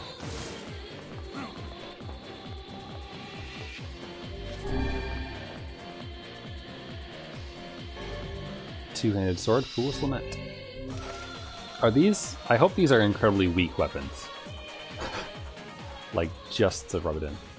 The sky falls with the dragon. The world ends this day. Where are we? Oh, we're here. Then meh.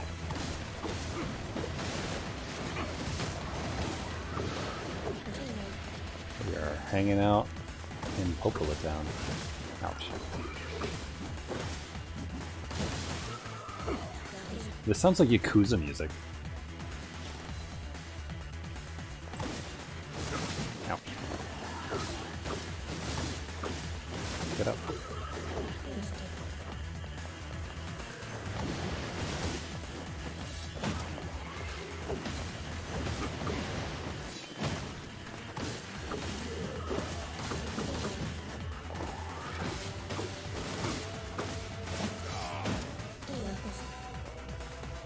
This is the Lost Shrine remix.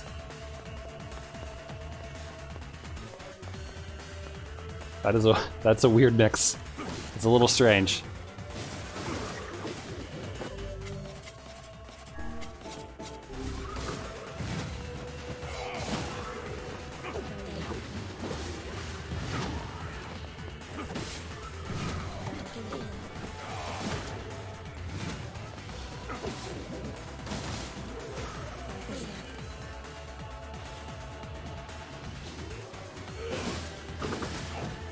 Oh look, you can do the same move I can, and he's very spiky.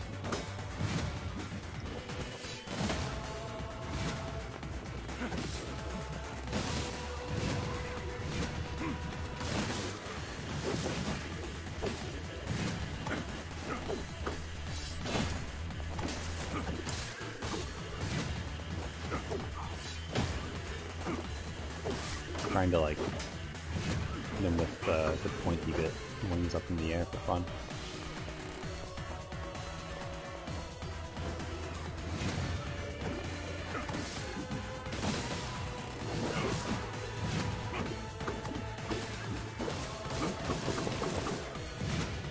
Also, I hope everyone's Thursday was good. It's almost the end of the week, which is fairly exciting. It means a weekend full of grinding in Nier Replicant, or enjoying new Genshin story stuff, or anything. Maybe doing Hades runs, I don't know. I don't know what I want to do yet. Maybe I'll just screw around with my clock on my computer and try to grow moonflowers.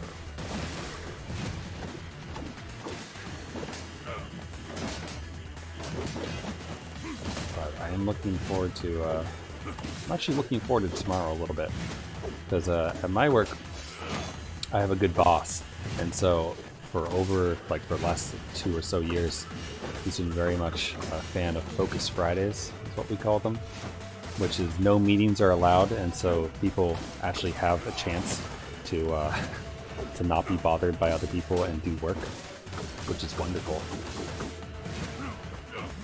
And I have a couple of small projects I need to work on.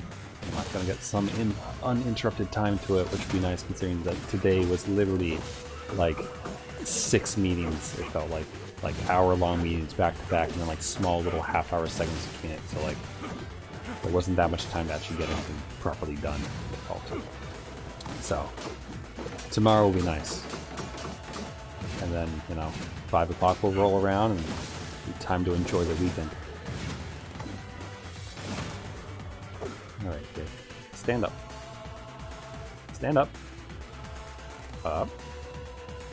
I want you to take a swing at me. Come on.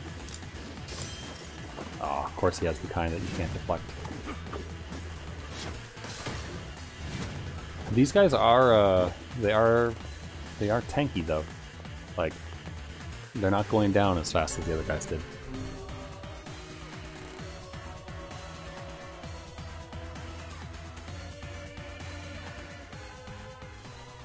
The puppet priest collects the accursed prayers and polishes the vessel. Is that referring to the Shadow Lord? Or something else? Or is it talking about the handpicks? Yes, Vice? What you doing? Oh, wait a minute. Is this a rail shooter? We are now Resident Evil, what was it called? Umbrella Chronicles? Vice shooter. This is kind of hilarious. The journey of Vice.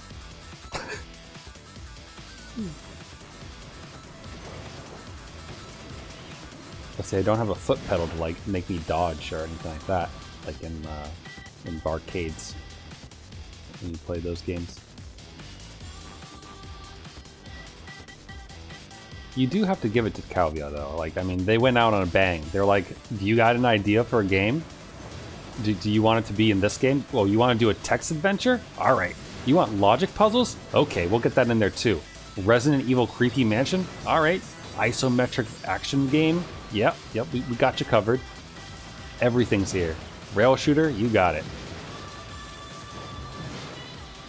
Oh, what's that? You wanna remix things into techno? All right. Okay, you do the DLC soundtrack, okay? Cool. Something for everyone on this team.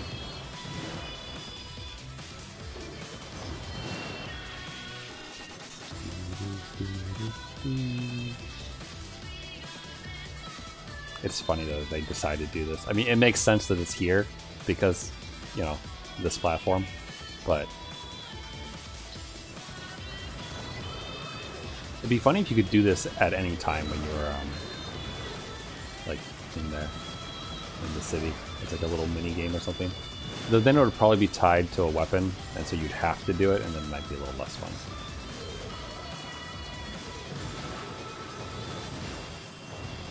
Is that a 4? What am I looking at over there? That looks like a piggy? What the heck? Go faster, platform. I want to see what that is. Oh, it's gone. That looks like the pig.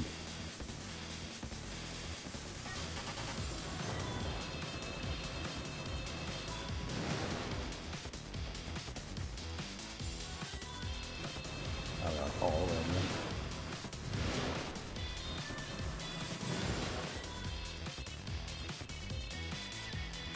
At least if you've never like taken in the city, you can just sit back and enjoy it for the most part.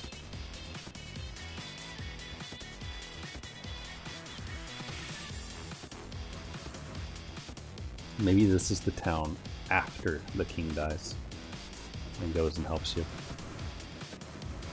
Just overran by shades and Vice floats around it, killing everything.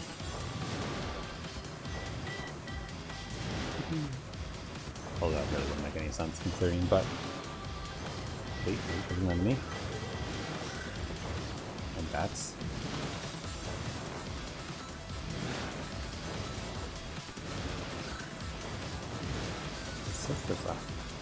You must be worth a good amount of points, right?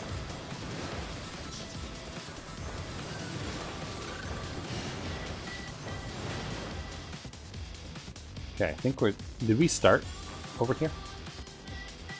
If so, I think we've done it.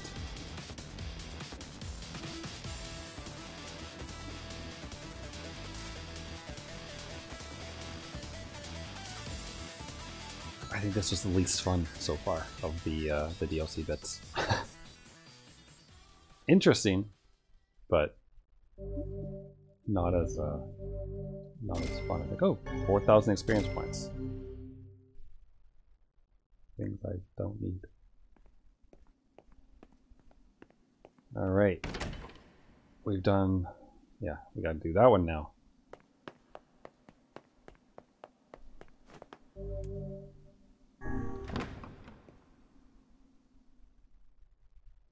Cool.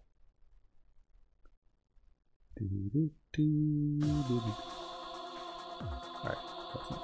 As long as this memory exists, one of mankind's hopes, a bloody battle will be waged over the holy domain of the body. Wait, see? Oh?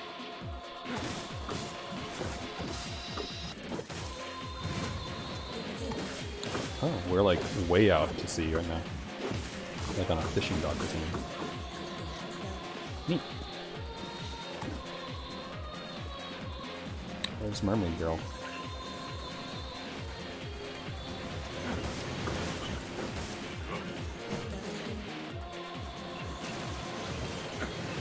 Oh, I have hand out. No,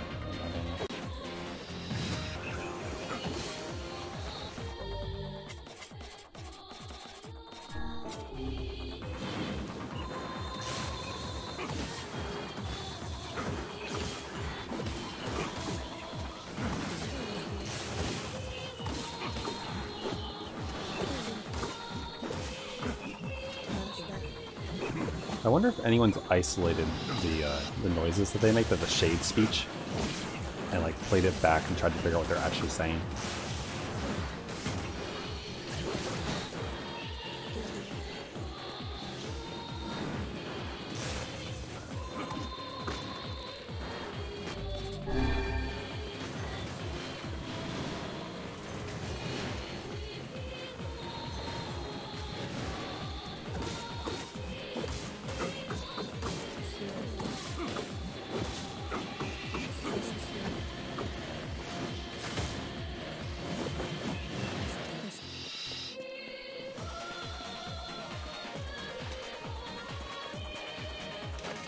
Yay, big guys.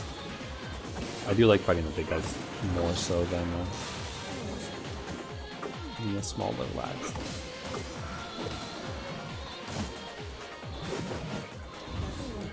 Hello. Poke, poke, poke, poke, poke, poke. Poke, poke, poke. That one can't deflect. That one can, I just failed at it. Give me another one of those. I like fighting those ones. Oh, it stopped me moving. Obtained health salves. Oh. Oh, they expect me to foolish human, foolish human, foolish vessel. Well, that describes this room, I guess. Piggies! Should probably get something that would knock them over.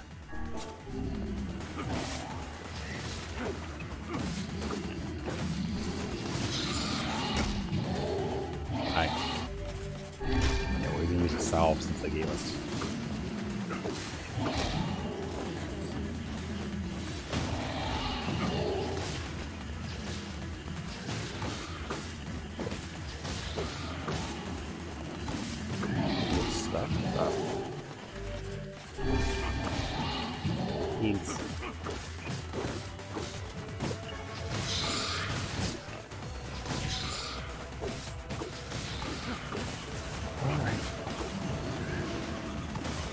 This pig doesn't really do that much, does it?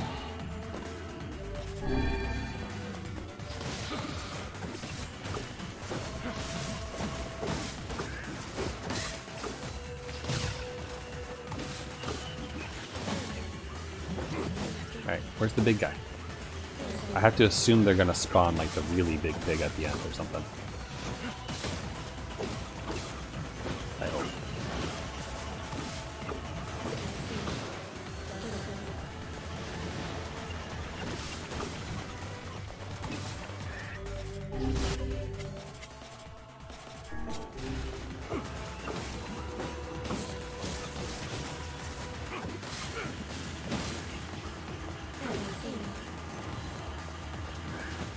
I don't think I got them all with that one. My budget's a little low, that's probably why.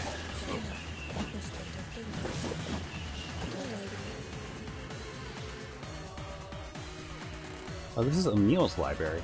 Anyway. More health salves.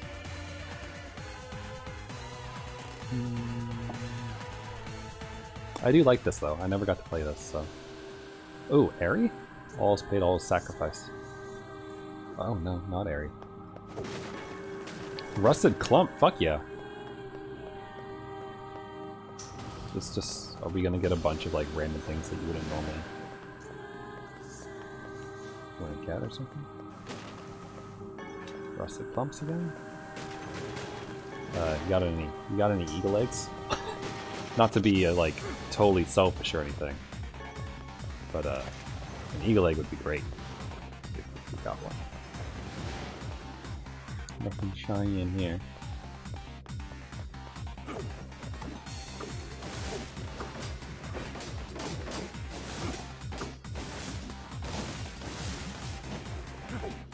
Wow, he was up there for a while, wasn't he?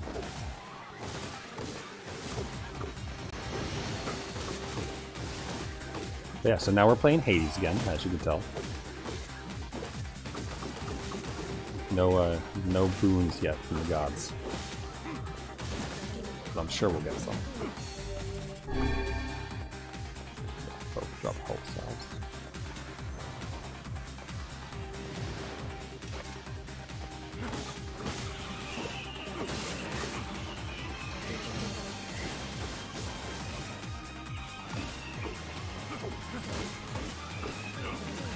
I like this sword next though. It's good sword.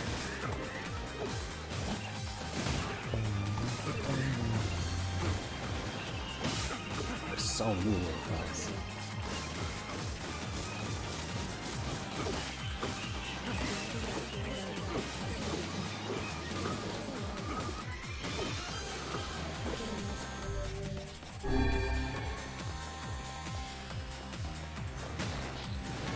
Titanium. And silver, that's nice. Yes. Crystals? And more titanium. Cool. I mean, I wasn't expecting to actually get materials from this, so that is well received.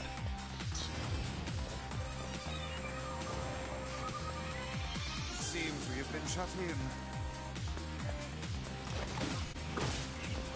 Is it the remix of the Song of the Egin soundtrack?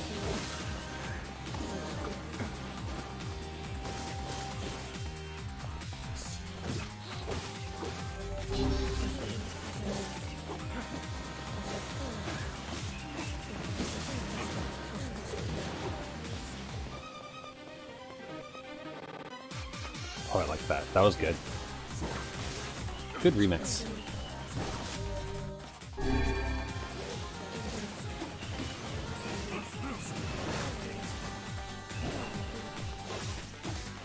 Clearly, this song should have played when you have Devil and Popola's last stand in Automata.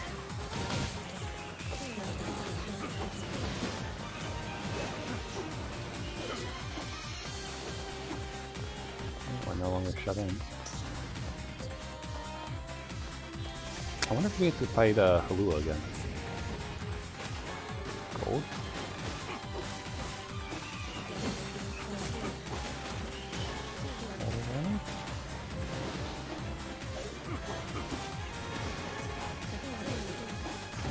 A lot of good stuff. I wonder if it changes at all each time if it's fixed.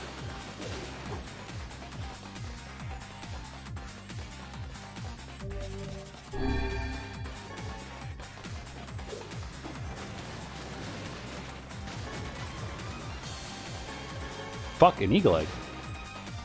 Well, look at that. We can upgrade the Phoenix Sword if we want to. Or maybe wait for, I think we need more of them for,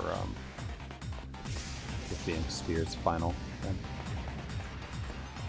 Either way, though, that's really nice. It seems we have been shut in. Not Halua.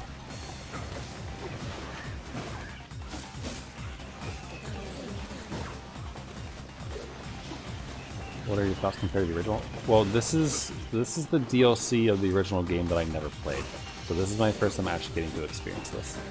So, but I do like that Papa Nier is back, even if it's just through this, because he's a good dude. And he's got like the perfect voice for his character. So I'm liking some of the remixes though. They're good. And the fact that it just gave me an eagle egg, which will save us like 10 hours of farming, is fairly phenomenal. So I like it a lot.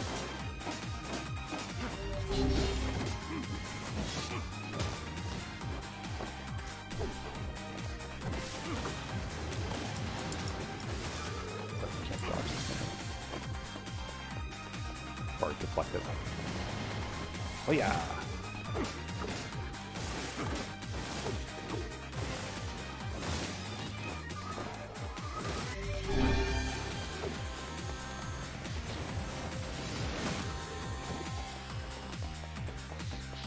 I do kind of feel like I'm fighting the camera a little bit in this room for some reason. I don't normally feel like that. So maybe it's just, I feel a little claustrophobic. Or it could just be the weird, like, color grading thing they've got going on again. And the fact that I can occasionally see outside of the walls.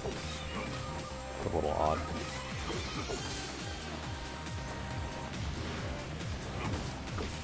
Is that a health cell? Thanks. Poke, poke, poke.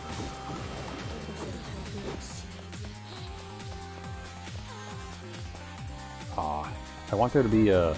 Hey, Swerve! Obtain the Spear Fool's Accord. The game's treating me well. I'm checking out the DLC that I never got to play in the original. Do not bring back the light. Do not bring back the vessel. Do not bring back the future. Do not bring it back to the carpet. Also, Swerve, look. Recognize that boy?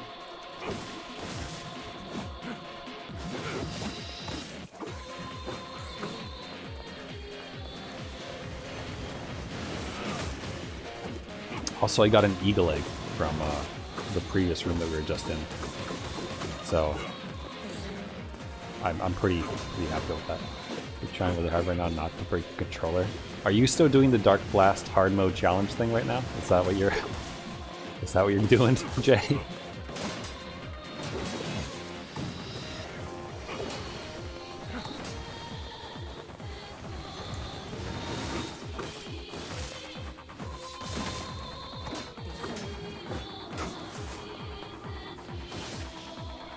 The other guy was already dead.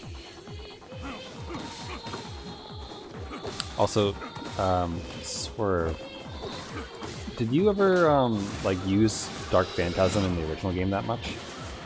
Because I remember I didn't use it at all, because the first time I saw it, like literally all it did was this, like send out a dude to attack. But I use it a bunch now. Like, it's really good for taking out tons of enemies at once, because you charge it up and you attack literally anything it touches, no matter like how many there are.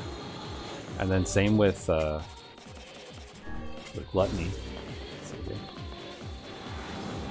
because you fire lasers.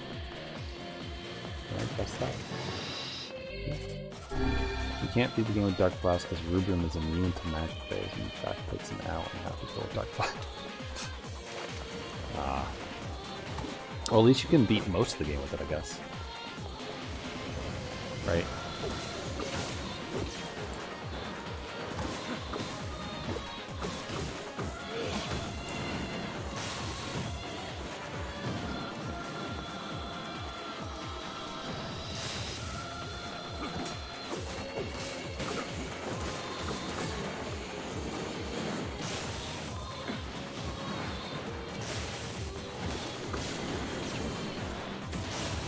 There we go, got a quick one.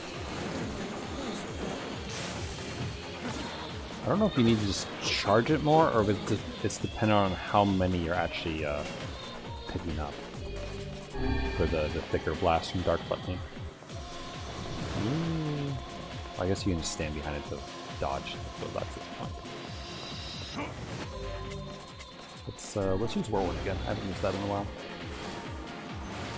Chop through their armor for a little bit.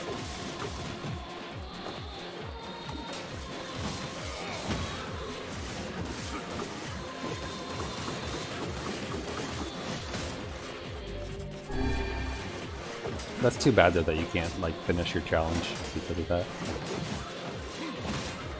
Are you gonna keep going though, I guess, Jay? Like, are you gonna do the rest of the game with the Dark Blast, even though you couldn't quite like beat every single boss with it?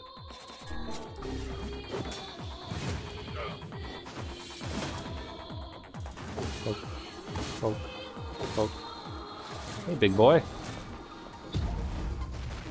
Yeah, I knew I was gonna get hit by that.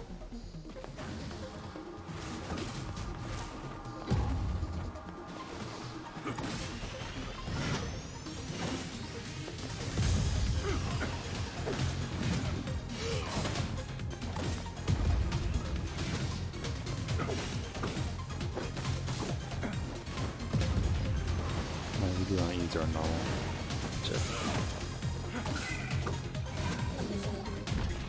Makes sense.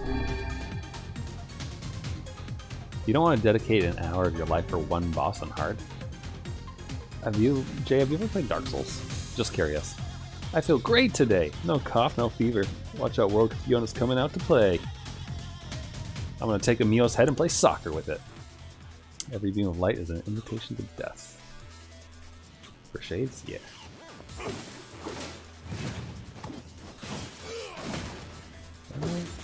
Where are we right now? Oh, we're in the what's the place?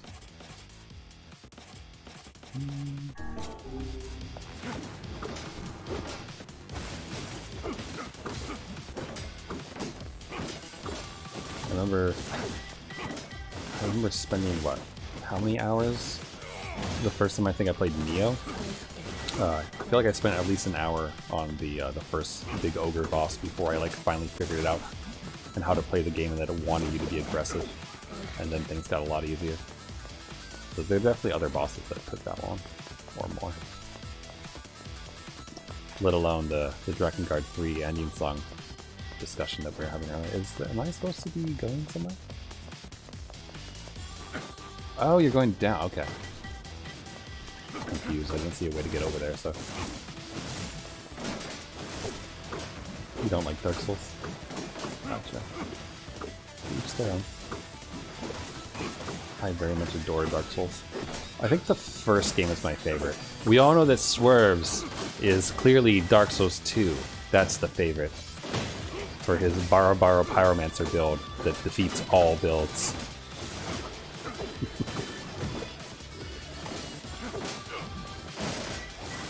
But yeah, no. Final song is pain. Anyone want to listen to the final song? We could put it on in the background while we do all this stuff. Oh, you have armor over there? Oh wait, oh, finisher command. Hello? Speaking. Hey man, you want to shoot lasers at me? I'll bring it back.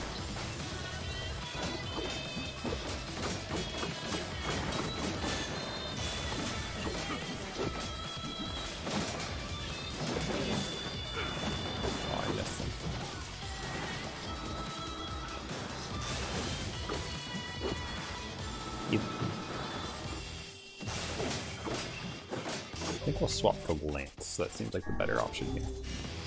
We can knock the dudes with that, and also this little fuck.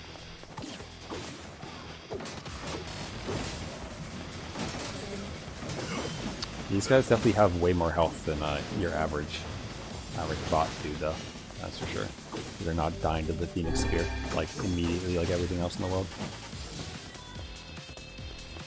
You good? Cool. Yeah, this is actually kind of neat because we never. This isn't an area normally. Like normally you're up there. It's just kind of cool. I don't think we've ever. What is this place? Oh boy, feels bloodness. Can I get some lore on this place? Because it reminds me of the areas in Drakengard.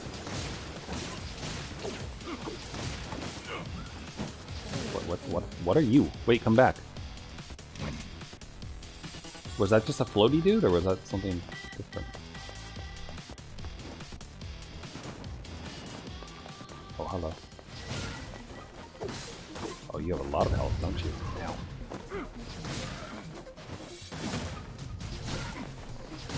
Lance still stuns him, though. Pokey. Alright, bring it on. Ooh, good. He's like trying to give me a hug. Oh, he doesn't have armor anymore on his head. I almost said armor for head armor. New word discovered. English language expanded. We're all about advancing humanity here on this stream. Making new words. Maybe he wants a hug. Alright, get that dick out. We gotta give you a hug.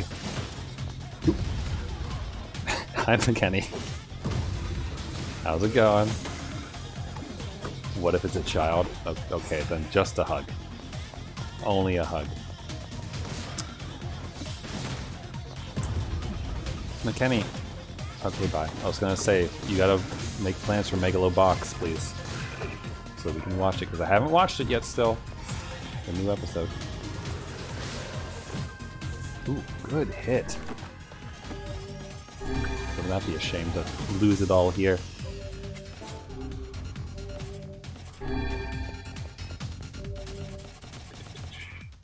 It seems like we were doing bi-weekly. I would prefer if we didn't, though.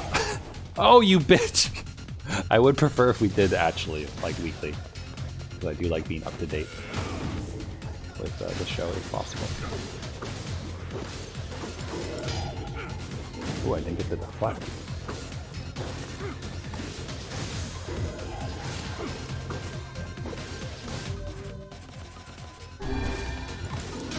There it is. Alright, fine, okay. You son of a... Cease that. He's taking the cheapo way. It's like playing Genshin Impact with Jean. You just knock everything off the end. Stop that. Oh, you... I just can't be in the air. That's what this is about. And another one. That's interesting. That doesn't look gluttonable, but the stuff coming in on my right sure does. Can I? Nope, you cannot suck that. Alright. Let's use hand a bit.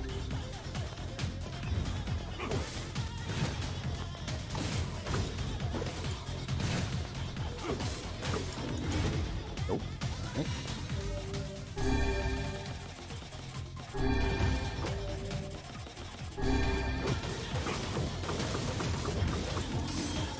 Oh god, no, you son of a... This bridge. Okay, those though. Those we can glutton. And they'll probably do lots of damage. Eat. Eat lasers.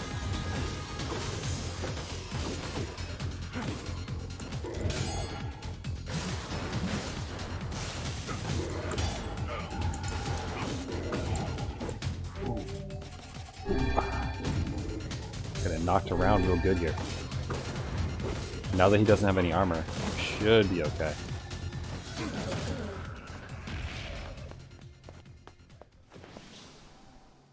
That was good. Besides getting knocked off the bridge a million times. That was fun. A dreaming vessel in a recycled world. Till the time of his awakening comes. Does this make me want to play Hollow Knight? Is that weird? All this talk about vessels and hollow things and everything like that. It's like you want to replay Hollow Knight.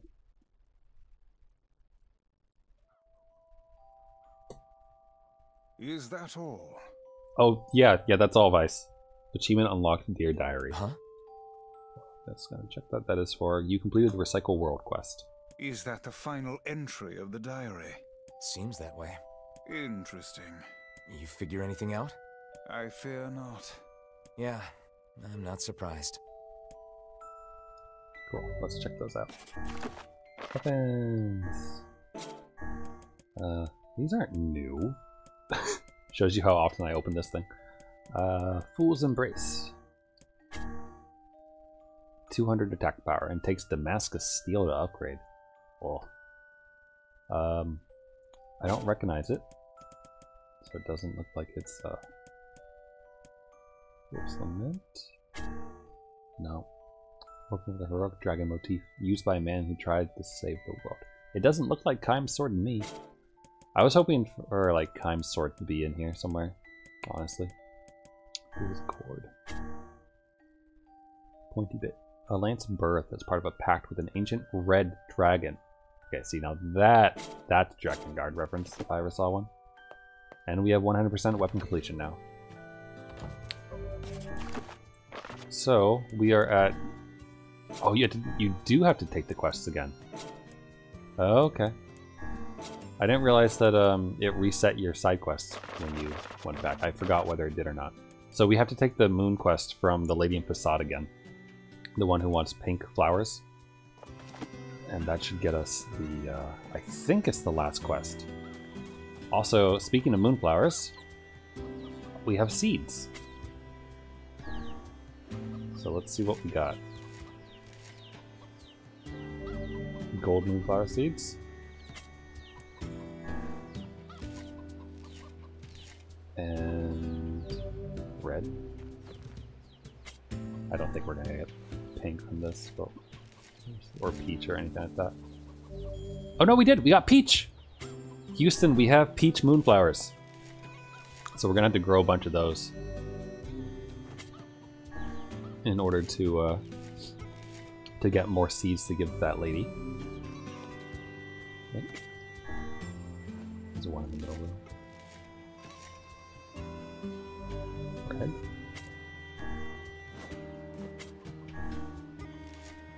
So that means we're good on golden red crossbreeding, right? Because that's what gives you peach. So we need to do more golden blue crossbreeding. I think I might buy some speedy for like more peach, more speedy stuff, because that way we can, you know, kill off flowers faster and get seeds. Gold, I think. Although does bounty give you more seeds as well, or is it just for like making more wheat when you grow it? Because there's 3 types of fertilizers, and speedy is the most obvious one about what it does. And bounty gives you more of whatever you made. But that kind of only really applies to like fruit and wheat and those things, because you harvest more of it. I don't know if it has any effect on the seeds, but I know there's the flowering fertilizer or whatever I used. And I think, if I remember right, that one just like increases the time that they like are open for collecting stuff, so, or for harvesting. Okay, hold on. If I have enough speedies to do, no, I definitely don't. 3. Anyone know off the top of their head? Is it Seafront that has them, or can I buy them here? Why I want to have them effect on them. Okay.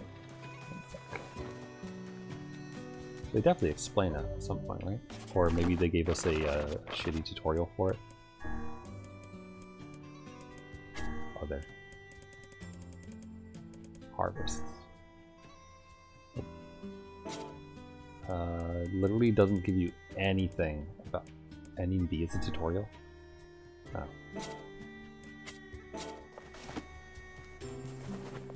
Oh, we have oh right, you can talk to her. That's fine. That can wait. She can wait. Alright, let's talk to Flower Lady. Hi. I know it's a hard world, but what better time to make your flowers blossom? Thank you for coming to my TED Talk. You just have that. My husband keeps nagging me about how this is no time to grow flowers. Well, tell your husband to fuck off, I guess. Thanks for coming. Thanks. And this is the grocer, so they probably don't have it. Nope. Alright, so Come again, seafront it is.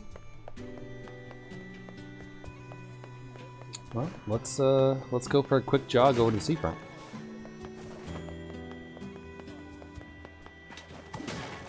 Flowering fertilizer there too. Oh wait, does it say in the item description? Now that I think about it. Increases the length of flowering and harvesting periods. Increases outputs of harvest. Okay.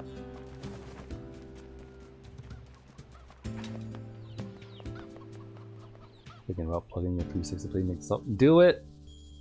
Do it! Enjoy the papa!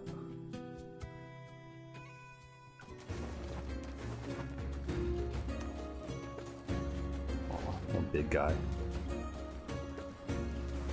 Ooh, I do like hearing this music again, though. I will say that. Oops.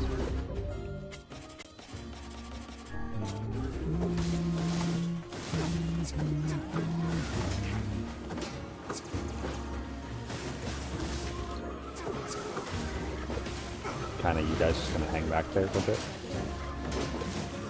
I like their choice to use this as this music.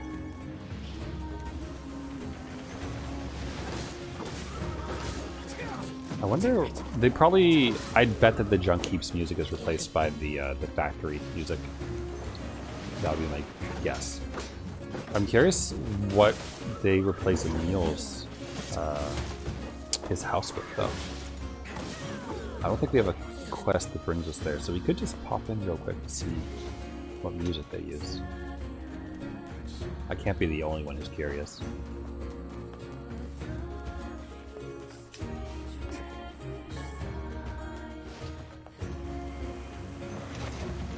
We don't need to, like, you know, go through the whole basement. We can just pop into it and listen real quick. Though there are plenty of broken wristwatches down there to collect, I think.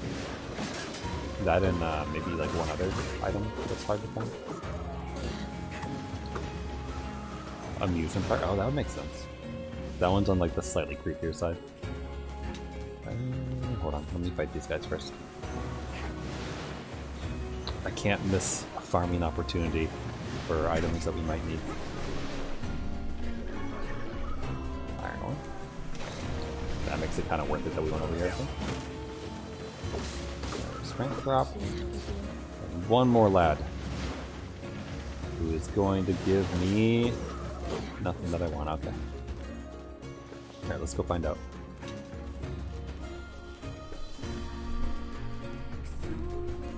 It would be interesting to replay Automata, I think.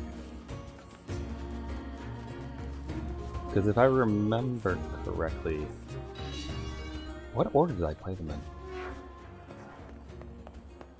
I want to say that I played the first Nier... Did I play it after or before Automata? Either way, I played the Drakengard all 3 games after afterwards. I swear I will find a way to cure you someday, Master Emil. Okay, so we got this music. We got... This isn't... Is this the menu music? Or the Yorha bass? It's like...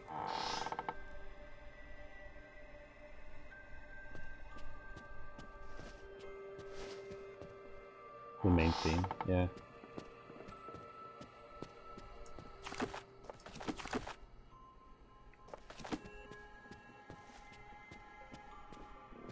God, reason why I don't especially enjoy fixed angle cameras. Alright, let's see, let us see what the basement is.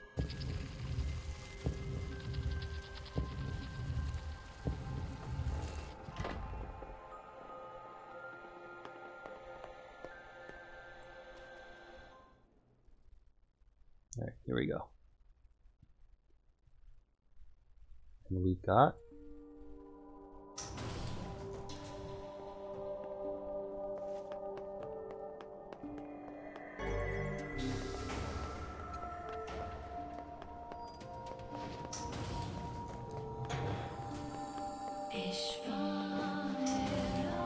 Oh, it's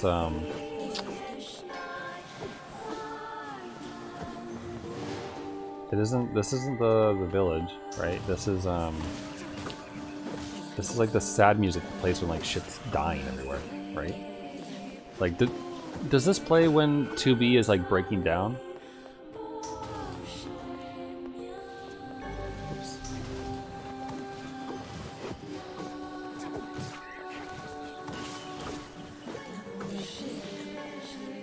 It's either that or just like, yeah, it's not the Lost City area, but it might play when you're in the Lost City at some point. Or then what are those things? Not the Ark, but the memory boxes that they have that you go through. So I think that music was more upbeat. It's been too long since I played Automata, I guess, to like remember where every track is if it wasn't like a super obvious track.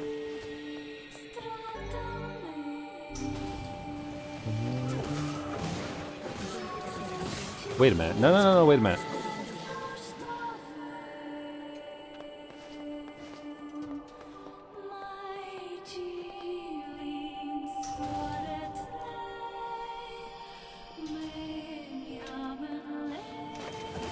Yeah.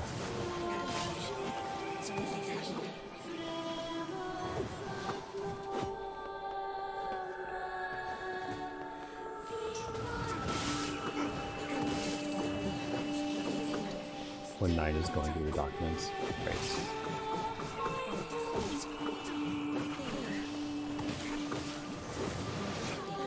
There's a more upbeat version of this song too, isn't there? That plays like maybe in the forest. Is there another creature?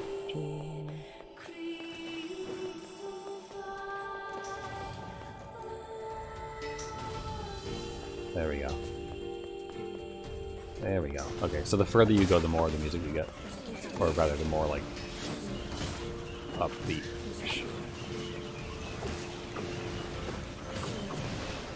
So I want to listen to it, I guess, so I'm going to do most of this stuff. Ooh! Yellow. Dented middle path.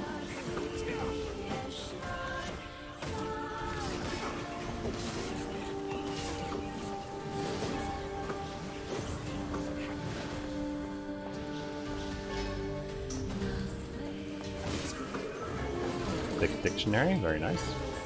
And a stop clock. I don't have too many of those. Oh, speaking of, I got a new clock today. I know this is like the most exciting news ever, but I got a new clock today in the mail. It's a clock whose face is in kanji.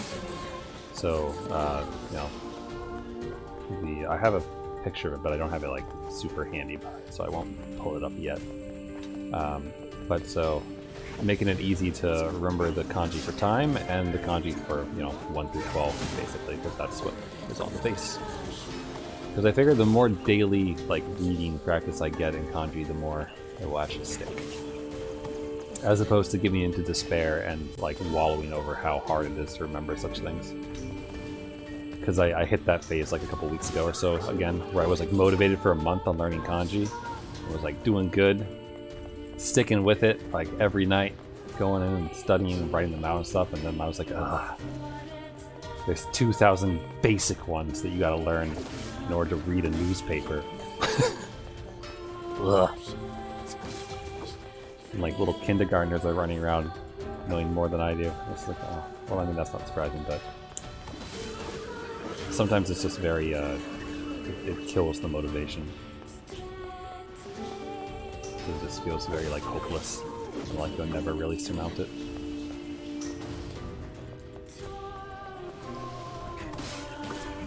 But we all know that's not true. It's possible to learn such things. But yeah, so kanji clock, and it's like kind of the wood's nice. I think it's. I don't think the clock itself is bamboo, but it's got like the wood is made to look like it is. So it looks nice, basically. It sparks joy, as it were.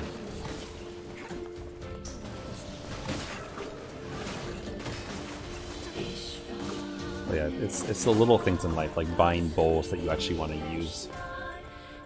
And keeping your silverware bright and shiny and not having to deal with a roommate who leaves peanut butter stuck on it that warps away the metallic surface and makes it look gross for all eternity. Little things that make you happy as you grow old.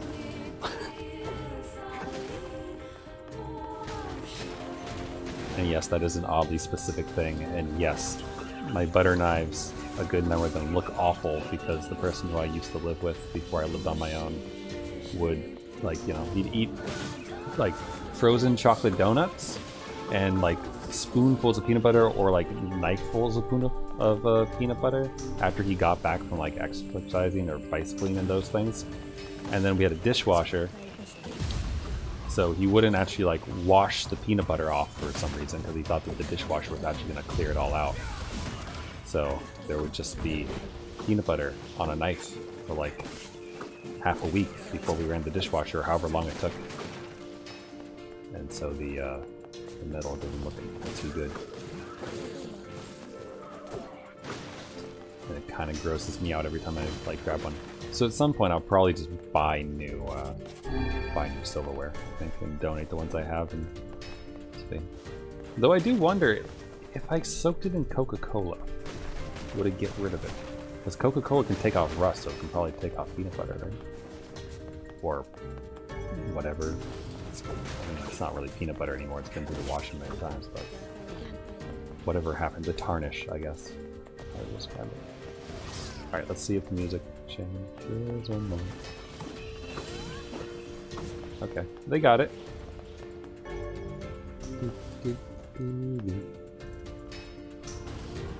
Does this play in the...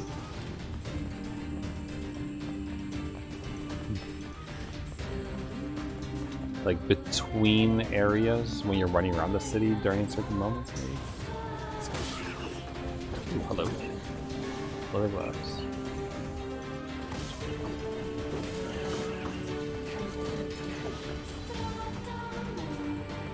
Yeah, I like this song.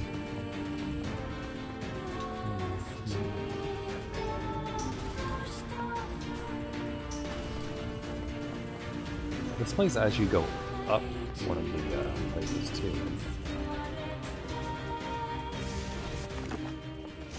Sure, save, why not? How often does one save down here, you know? Ooh, oh, and the music's gone.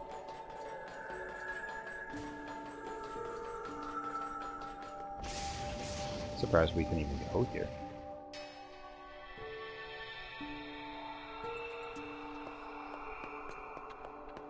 Like, why does it let me back into this place? There's nothing to do here. Oh, there you go. That's the music that plays here. So, now we all know.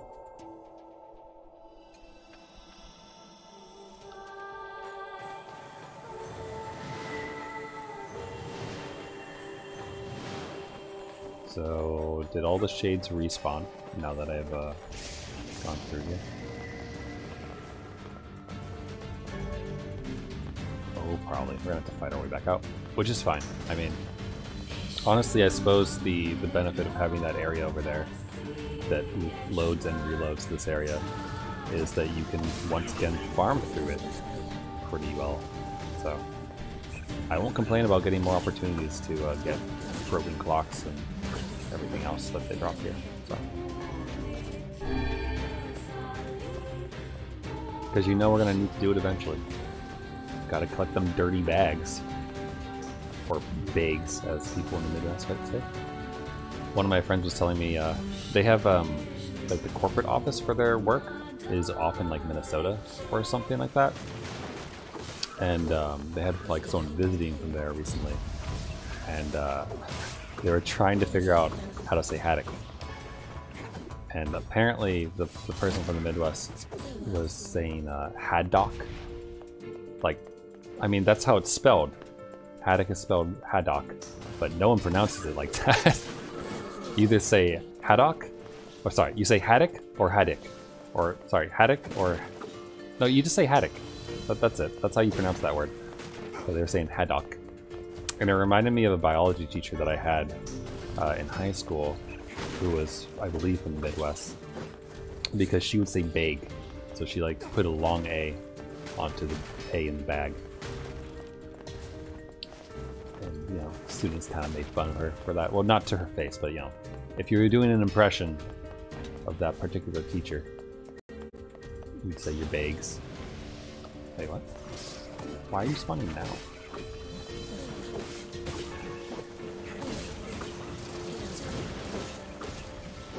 That the spawn points aren't meant for you to go backwards, maybe?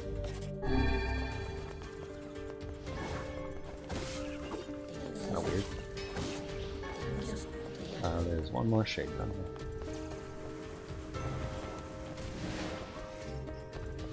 here. Yeah, oh no, more shades.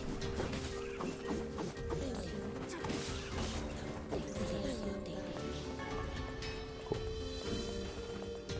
That's just in there.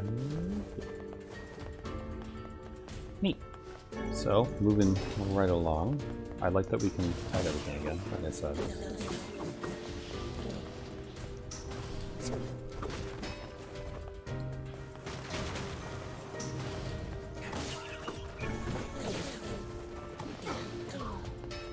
Because it's at this point, well, soon, I guess, we're going to start upgrading weapons willy-nilly. Because we have all of them, so we want to do that. The only thing preventing me from starting on doing that is I want to get the Man of Means. Oh, sweet. It's 2 yellow drops. Or gold drops, whatever you want to call it. Is that I want to get the Man of Means trophy. So, and you need a million monies for that. So that's a little bit easier to get before you start upgrading everything. Although running the junk heap repeatedly will definitely get you that amount eventually.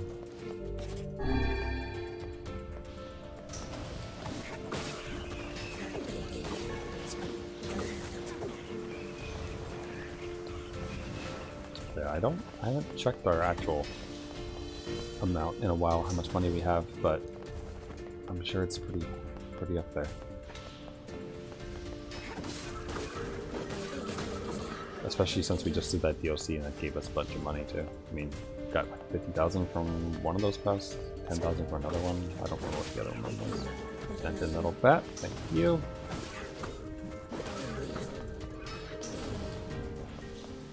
Cool.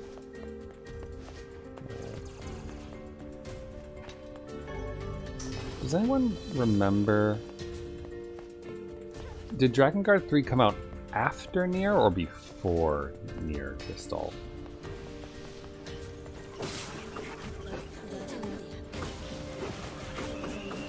It must have been before, right? Because Calvia did it. And Nier was Calvia's last game.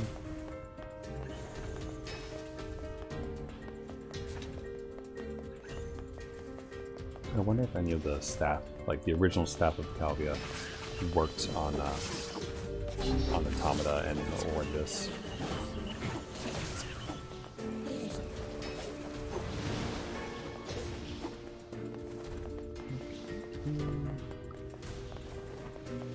Spawn everything.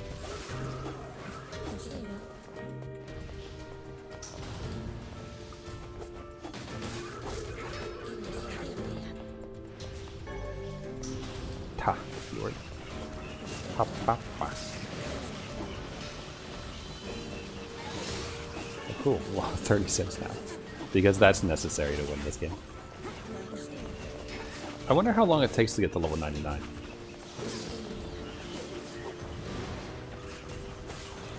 And I don't remember what my level was in the original game when I got ending B. Ooh, look at that.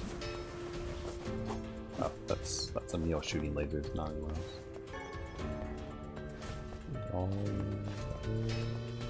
Yes, cool. No one else? Alright. Alright. We are almost back up to the surface.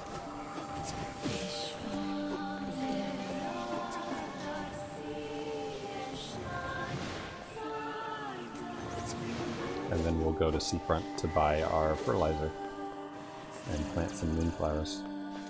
How many peach did we get, by the way?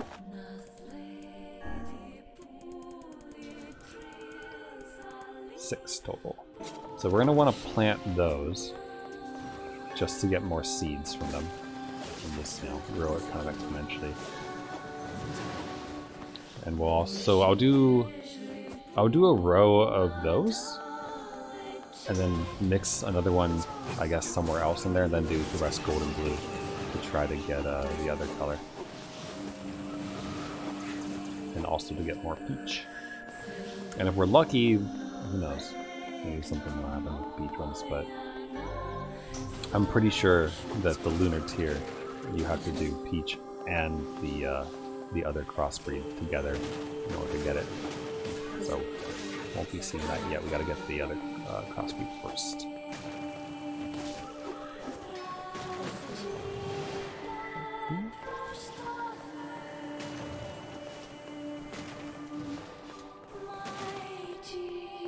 Yeah, I think it would make sense for us to use speedy fertilizer for it though, because we really just want the seeds, and to get the seeds we have to have them die.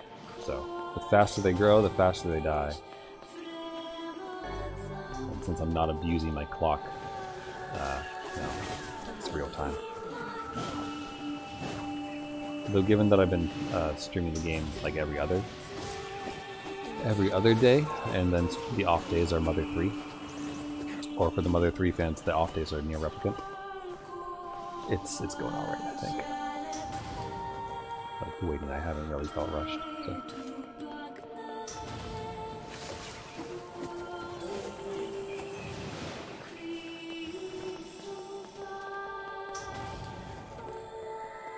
Alright. Ah, key work. Please. Alright. There we go. So my curiosity is satisfied with this area. What other areas do we want to find out the automata music? Definitely the Airy. I'm curious what they put into the Airy, because the Airy is my least favorite music in the original soundtrack. So I'm curious what will be there.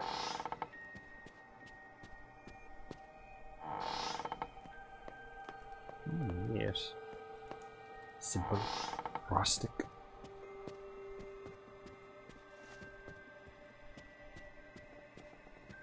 Hundred creme fraiche. Some Gordon Ramsay hanging out in that kitchen. I feel like he puts creme fraiche in everything. I know he doesn't, but sometimes it feels like he does. I'm so used to him saying it, and like the way he describes food. It's always like pointed, tiny phrases about the dish. Every time. Simple. Rustic. Hi, boar buddy. Wanna go for a ride? Yeah, you wanna go for a ride?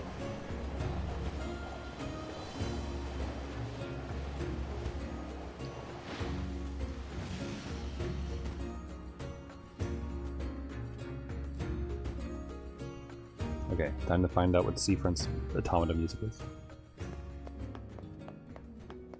It's...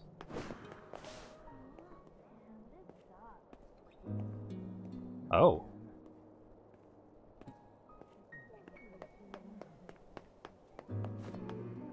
Is that Weight of the World? There's not much left. Wait, sorry, I don't need that. What do I need? Not you. I'll try to get... Other person. A huge... Sorry, my... Speed! By 27. Enough for 2 rounds of it. And also take my herbs and my potions, my drops. I don't need these. Got too many of them. What else do I have that I don't need?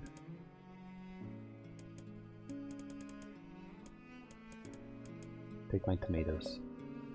My plants of eggs. Get some wheat.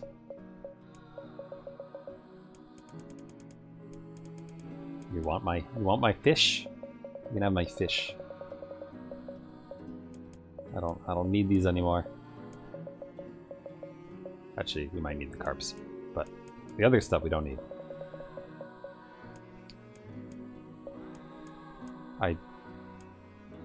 You don't. Yeah. Maybe you need that. I don't know if some of these things we. Oh god, so much coffee. Some of these things will need for upgrades, but some of them definitely not.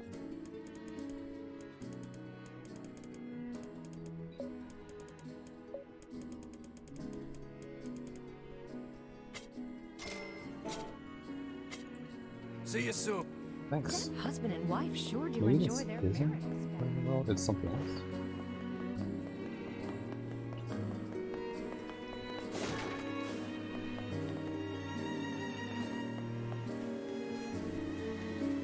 I guess I don't really know what track from Automata would fit a seaport, but this wasn't necessarily my my first choice. I guess this makes sense as a village theme of some kind because it's not like super crazy. It's fairly relaxed, but it's also kind of emotional. So it kind of feels a little weird here. Do they have the original music? Yeah, but I have the Automata soundtrack turned on right now because it unlocked as an option when I beat the game. So I wanted to see what tracks they put where. I definitely like the original Seafront more, though. It fits the area really well, and it's just generally like a nice theme to listen to as you fish. This isn't bad though. It's just like a little bit on the sadder side. I don't associate Seafront with sadness, despite some of the sadder stories going on here with like the lighthouse lady and everything. But Where did that enormous ship even come from? this is like the bustling metropolis, so to me it doesn't come across as a place where there'd be a sad theme, per se. Besides when like the lighthouse lady dies and the old man fisher dies, and those kinds of things. But those, like, the music changes for that, so.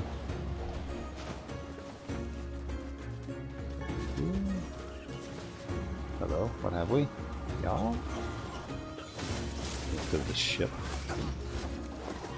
Oh. Do you think it, oh, I mean, it probably changes back. It might change again after we do the ship part then, I guess.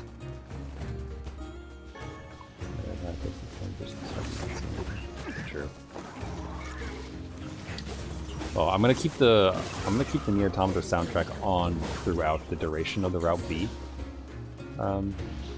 Sorry, the B route run, just to hear all the different things, and then I'll shut it off for Route C, just so we get like everything throughout. I think that probably means that normally when I do Route C, I skip reading Kaine's entire thing. Like I just, you know, tap A through it because we've seen it by that point. But since we had different music this time and didn't get the original, when I do Route C, I'll have the original soundtrack on and I'll do another reread of it. That sounded like someone just crashed into something.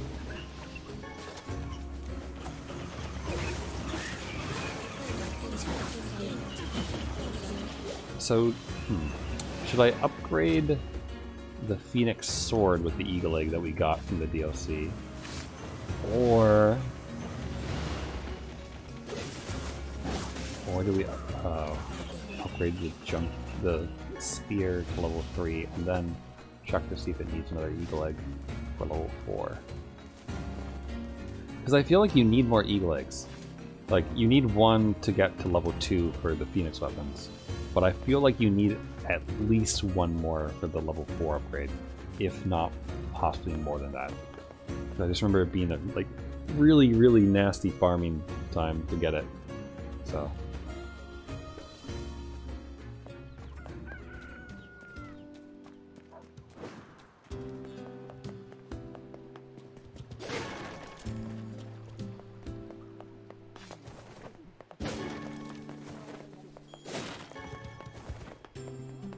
So now we're gonna go plant for a bit. And then we will get back into the side quests.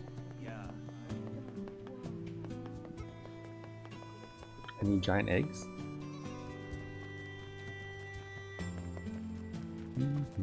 I'm curious, Itanias, have you got your moonflower yet? Have you been hitting that farming? I don't know if you're messing with the clock on your PlayStation or not.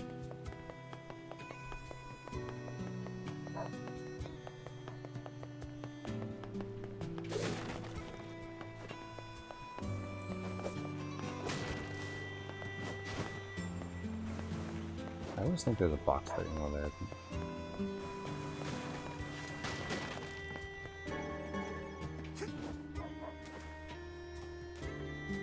Almost missed that.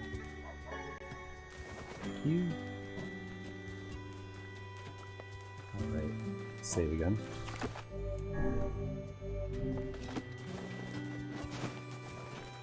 I like that besides reading Kaine's story, we have accomplished nothing of note for the story so far. Fertilizing time! And we shall continue to do so. So I'm gonna do an entire row of peach moonflower seeds. Whoa, whoa. Wait, what did that say? Fuck.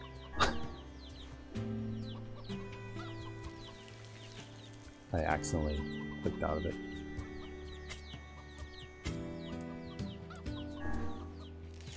That whatever that just said maybe was in a tip I can go read?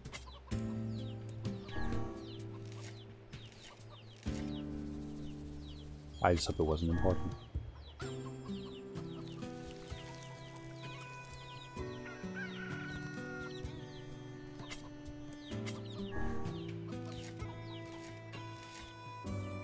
Actually, if anyone wants to, while it still is in like the clip thing, if you make a clip, you could go back and pause it, I guess, technically. And we could actually see what that thing said. Either that or after this stream, I'll just go and I'll go find out what that thing said. Later. I'm sure whatever it was extremely important for what we're doing, but...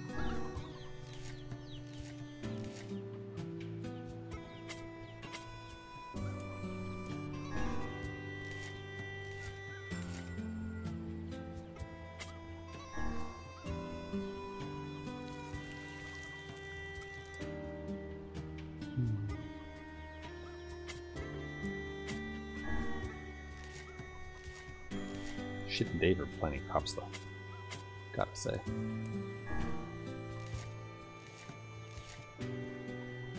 Alright, so now we'll do gold blue for the other two, and we'll throw the peach one randomly somewhere else.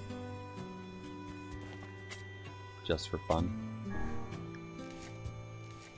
Because it's not gonna crossbreed with anything, I'm pretty sure. I'll do gold on the ends. Or, well, on this end, and then blue on that one.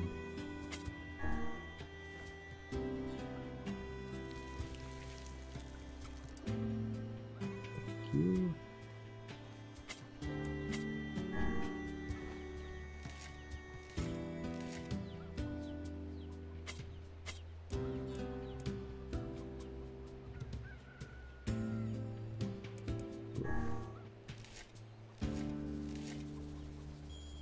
I have remembered the goldfish, in case you were wondering what that pause about. That was me forgetting that I put the gold down up right there. So now this is the gold. Wait, fertilize first.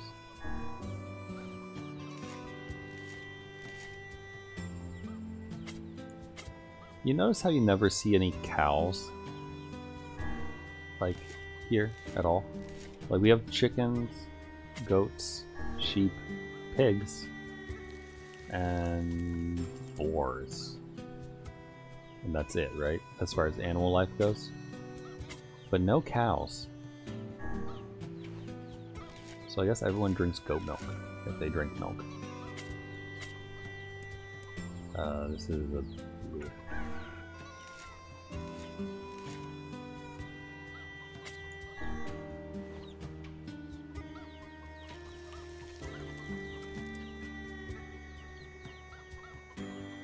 But this isn't bad, like Automata soundtrack wise.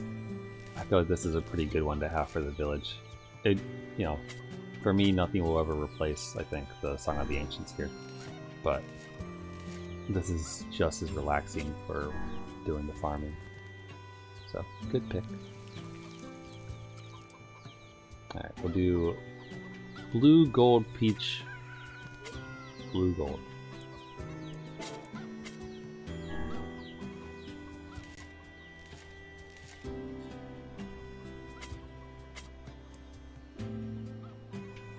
Blue.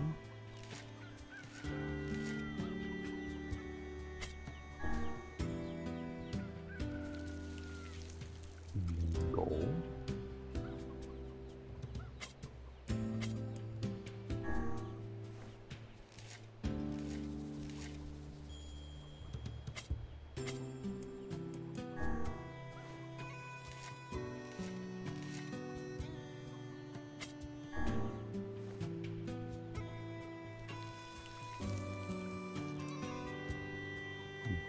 What other books do you think are in that library? Just thinking. Also, I kind of wonder if the flowering fertilizer makes it easier for them to crossbreed.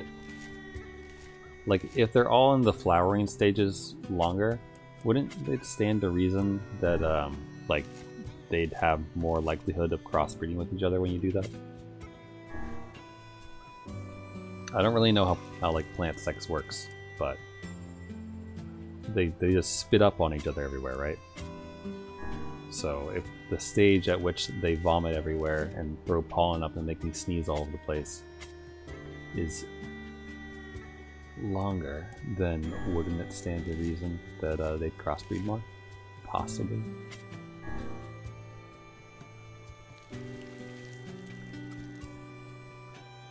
And lastly, another blue. And then we will go off and we will do actual story-related things.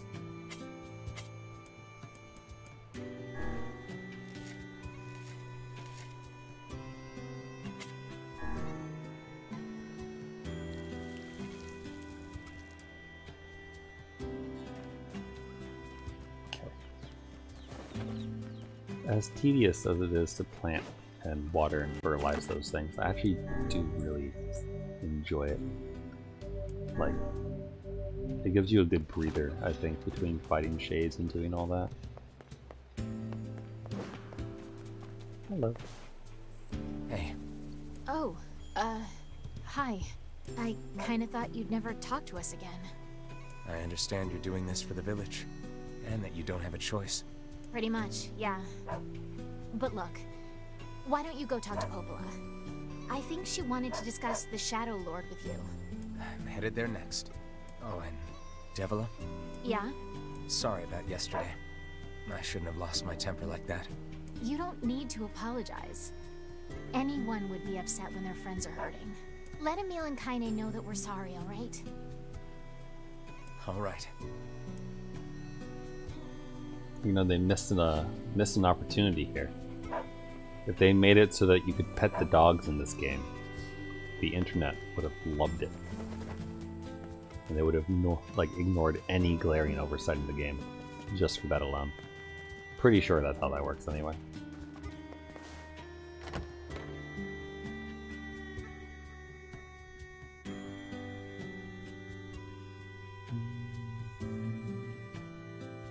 Oh, anime-wise, I started watching a new show. I think I mentioned this the other day, but I watched the second episode of Shadow's House.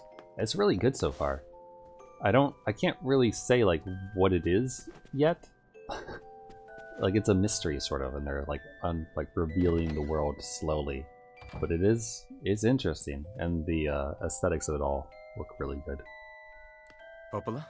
Oh, hello. Look, I want to apologize for Stop. You didn't do anything wrong.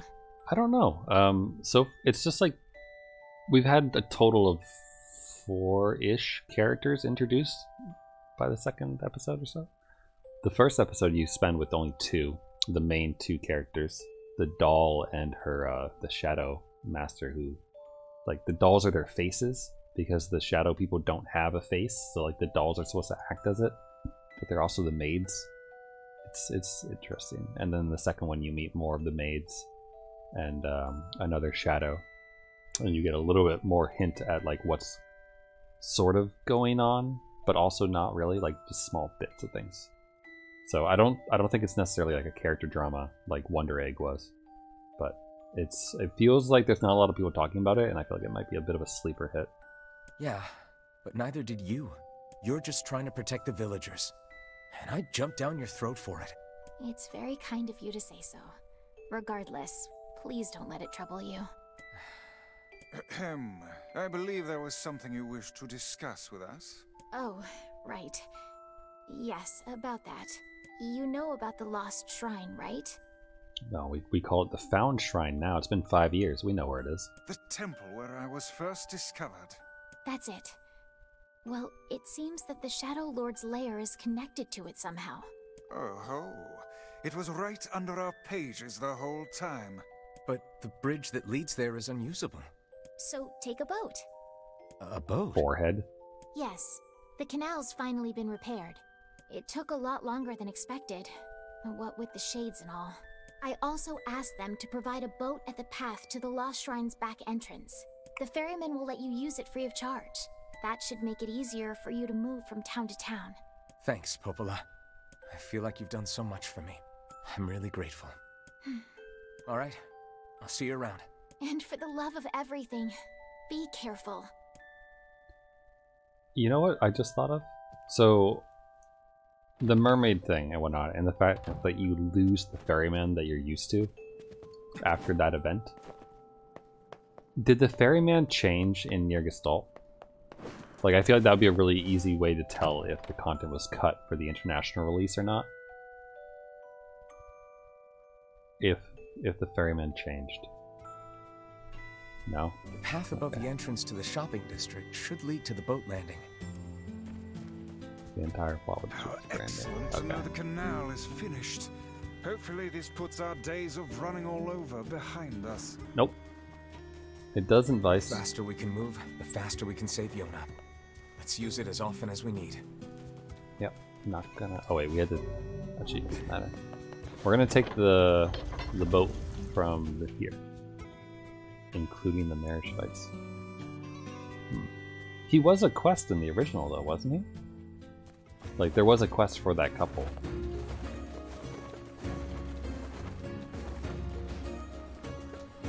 Okay, so we get this tune.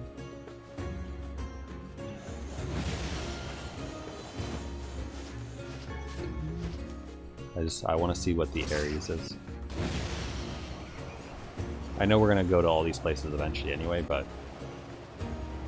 I want to know now. And also we can check for an eagle egg.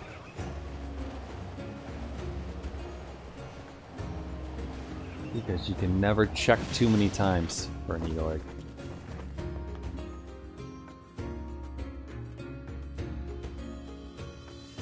Alright. What have they replaced the annoying music with?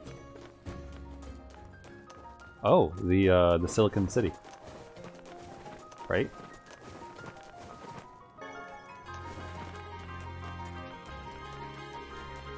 I think.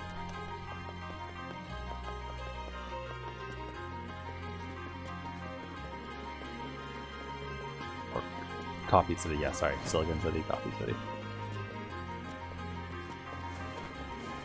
You know what? That fits surprisingly well. Okay, no eagle egg.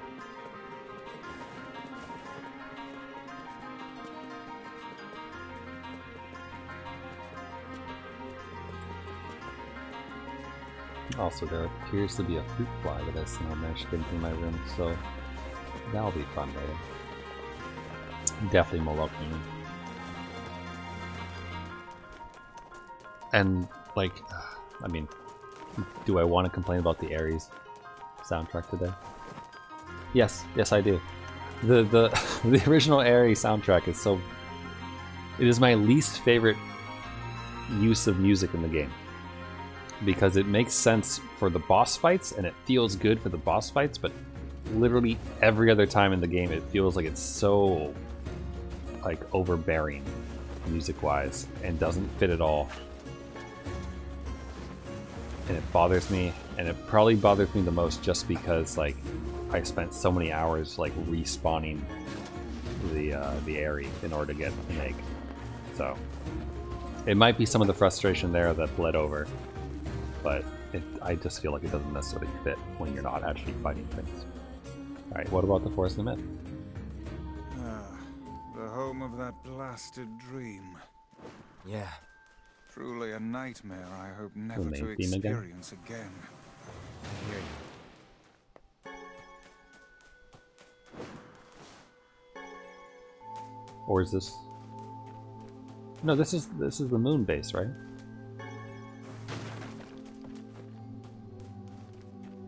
I think this is the moon base. Glory. Glory to tree kind. Actually, that kind of makes sense considering that like the only computer in this entire place is There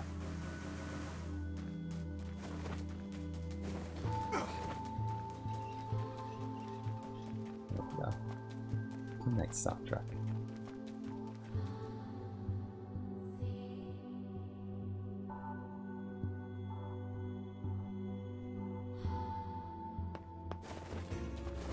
Weird organic tree computer containing all the memories and emotions of humanity. Wink. Excuse me.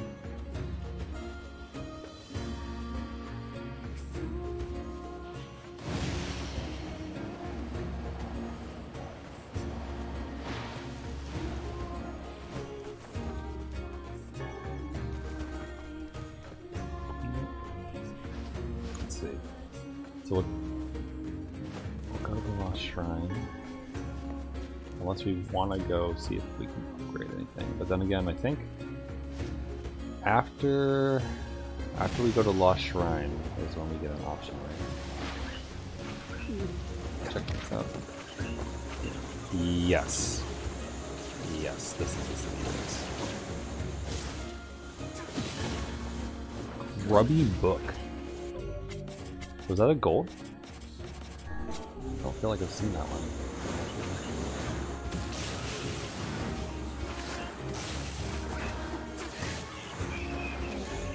Oh, hello. Drain HP again.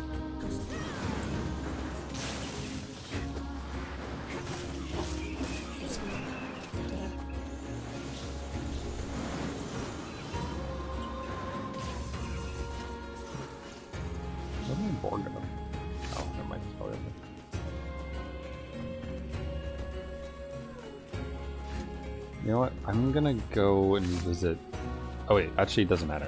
I was gonna say I was gonna go there and upgrade a weapon, but we can't upgrade a weapon until we actually have the quest to go visit him, right? Because he's out and about, doing weird brother things.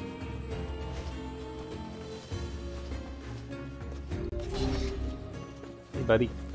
Hey, look who it is! Remember me? That red bag. My pages. You're the slovenly half of that couple who refused to stop arguing. Hey, it's been a while. Sure has. I've been in charge of this canal since we last talked. Fighting up there? Apparently I did a pretty good job with it because they decided to make me the permanent ferryman. Oh yeah, huh? Congrats. Thanks. Still, it's not all puppies and unicorns. The old ball and chain is always harping on me now about how much I work. Anyway, if you got a place to be, just let me know and I'll take you there. Sure. Why don't you bring me to the other side of the river now that shades are here?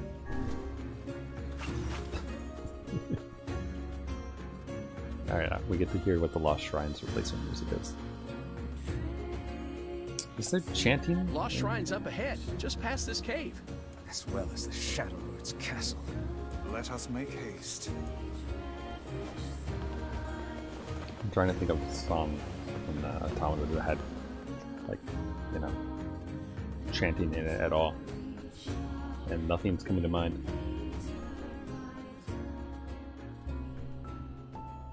Oh.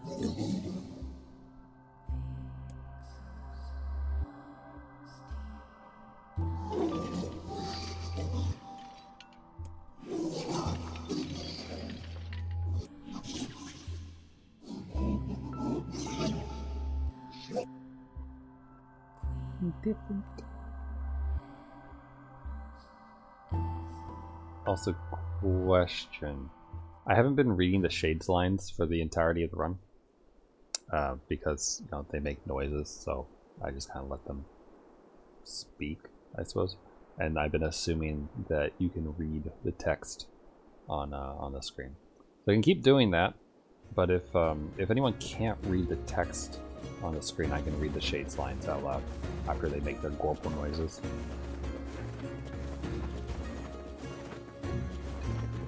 No, I'm not streaming this at like the world's highest resolution here, so if you can't read the text, then you can work to assist. You ready to have your feelings hurt? Well, I just want to know about the text, that's all. I know you're gonna have your feelings hurt from Hansel and Gretel.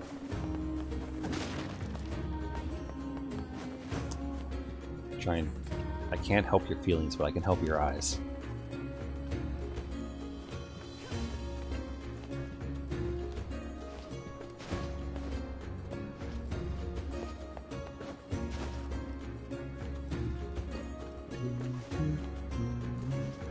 So this is still the city ruins.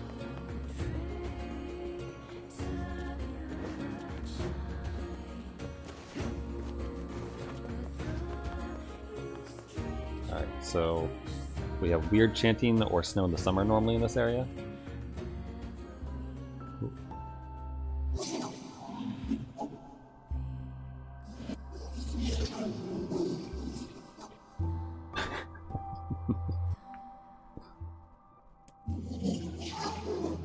Poor Gretel.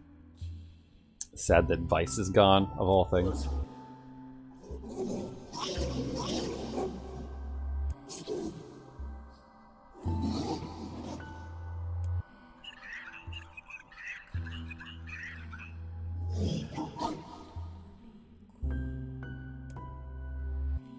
I like that he's hanging out with his buddies and they're all getting to know each other with a little powwow up there. You have to imagine that like all the shades in the world are doing stuff like that. Ain't you excited, sunshine? We finally get to bathe in blood. Don't talk to me. I want to kill so bad I can barely stand it.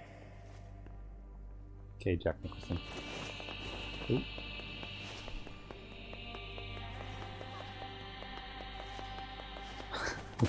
Alright.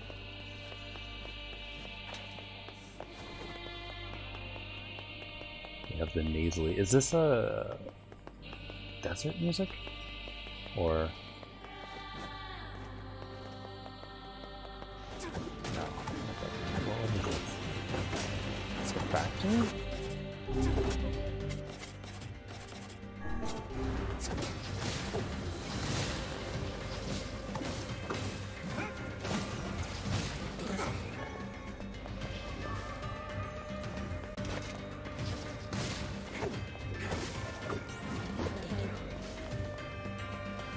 Yeah, I think you're right. The castle,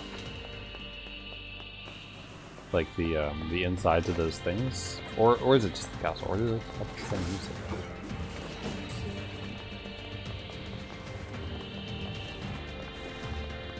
It's definitely like last half of the game music from Automata.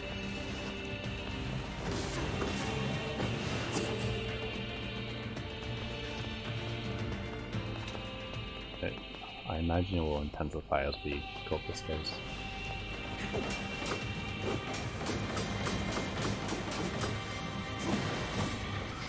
Boss battles.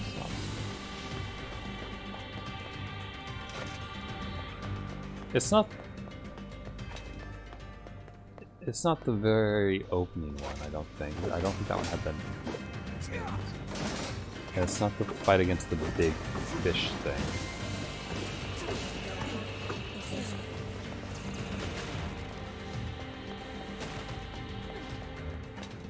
What is Tehran's voice actor?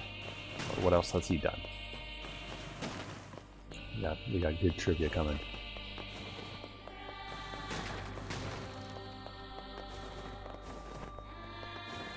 Is not the... This isn't the music that plays during the like DLC stuff, right? Arukane Kled Wukong? What? I don't... What?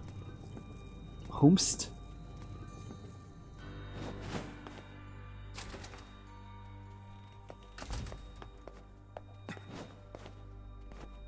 Oh god. Wait. What? Oh. This. Arukane and Blast Blue. And Kled and Wukong. Oh, both games I haven't played. I've never played League. I've never played Blast Blue. Seen them before. Never played. This is all too easy. You say. Oh, whoops, I don't have stand up mount anymore.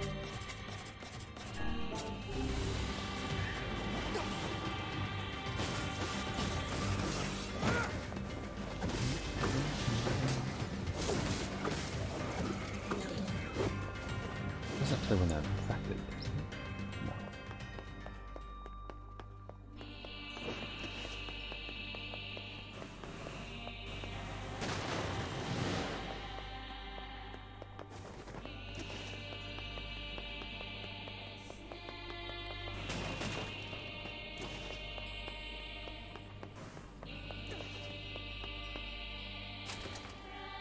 Remember the desert music in Automata is really loud and mildly obnoxious, similar to the Airy.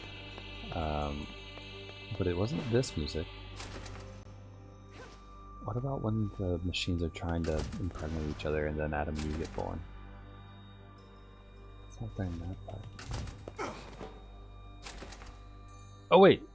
Is it the forest? Is this the forest's music? He plays with this in Boto. Code Geass. Akio the Exiled, and Snake from Black Butler.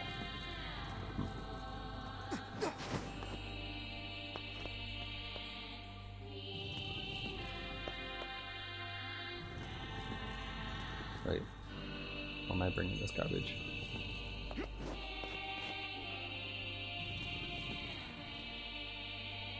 What am I doing here?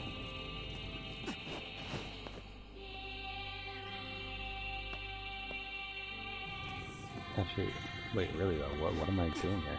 Did they change this? He's Majin Buu from Dragon Ball Super. So he just makes cute Buu noises. Good. Also, am I insane? What? I can't push this down.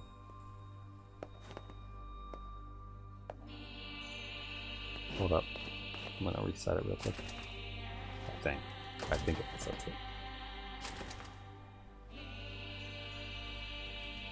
Oh, that's what I did wrong. This goes down. Then this goes over. Shinji and Evangelion 3.0. Huh.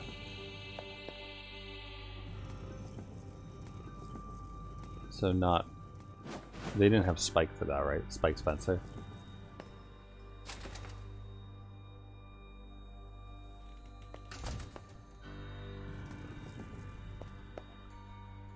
I'll look for the results.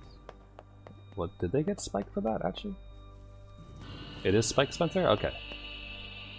Huh. It's kind of funny.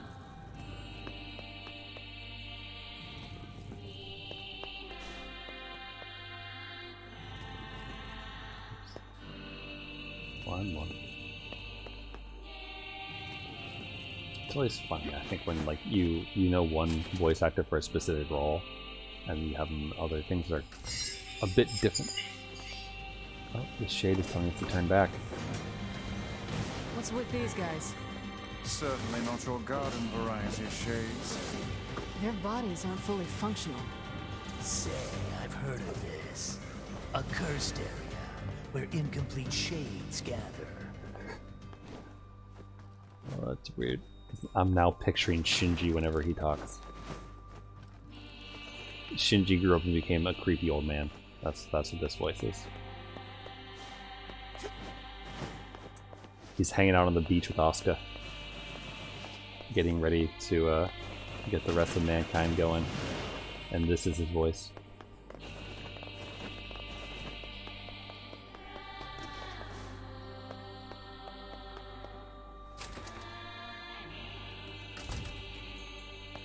At least him being murderful is in character with End of Evangelion, Shinji, to some extent.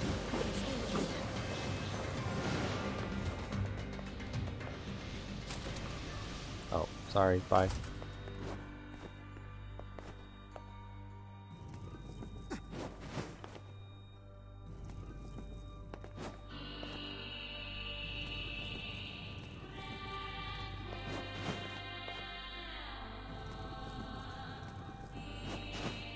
Perfect.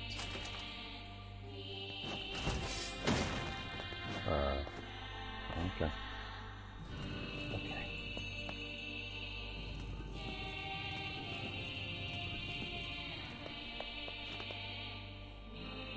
Again, I feel like a lot of hack and slash action-y type things. Do they? I guess it's probably like a product of its era. But did a lot of hack and slash games from when Nier came out have segments like this, where you would have the top-down view and do these various things like this? Explain how they can.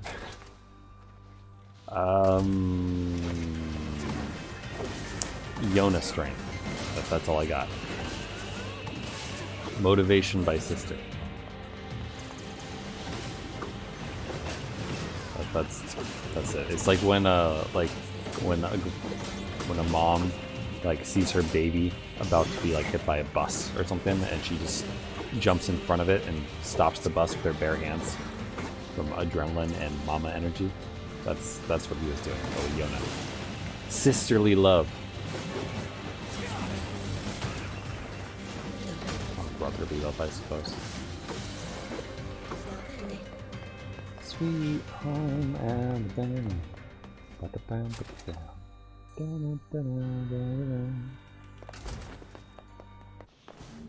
Hi, friend. Bye, friend.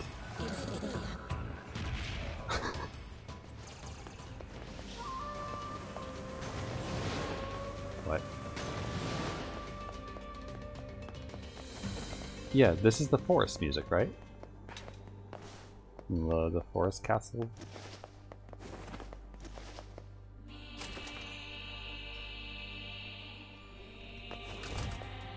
Okay. Maybe. I guess I really do need to play Automata again.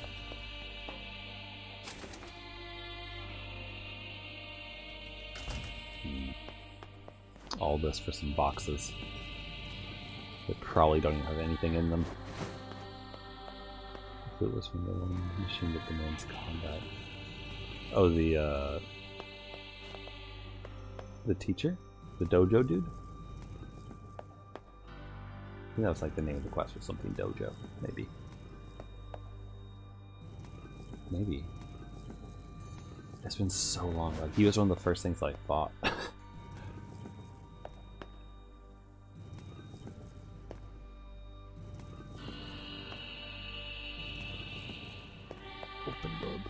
Alright, boxes, please have something useful in you. I've come a long way. Okay then, thanks, bye. Alrighty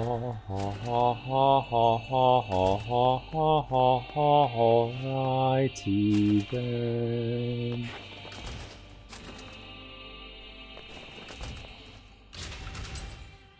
Alright, does the music change for the top bit? Yep. Oh wait, sorry, I'll leave the cuts.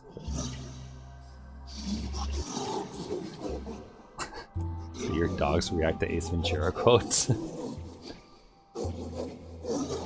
Oh look, they're talking about their lives.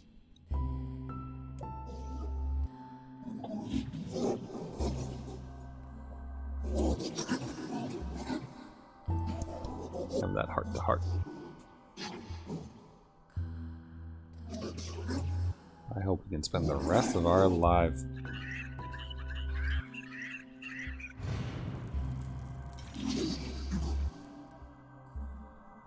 What was that? The sound of the door opening, of course. Womp womp.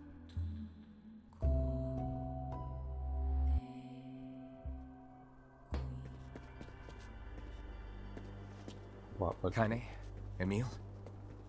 Look, from now on, I'm going to sleep outside with you. Why? I can't accept that you aren't allowed in the village. It's stupid. So you're staging a protest? Have fun. Don't waste your time. But it just feels wrong. Well, that's really nice of you, but you still don't have to stay out here with us. Emil. You got a super important mission. You can't sleep out in the rain. What if you catch a cold? What if Kaine jumps your Besides, bones in the middle of the I night? love camping with Kaine. Sometimes we sit around the fire and tell stories, or roast. Emil, that's enough. I got a fucking image to maintain. Kaine doesn't want him sleeping out there. We all know why.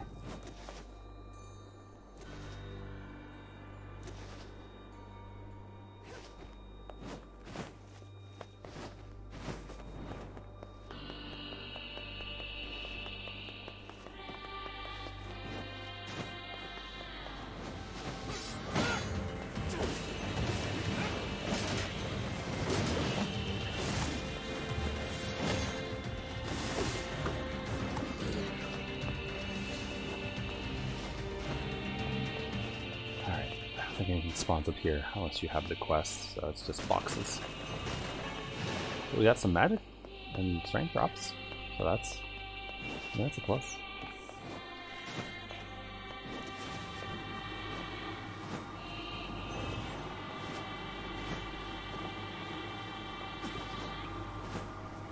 We seem to be surrounded by a mob of helpless puppies. Yeah, well, they weren't spawning. Just kick them aside.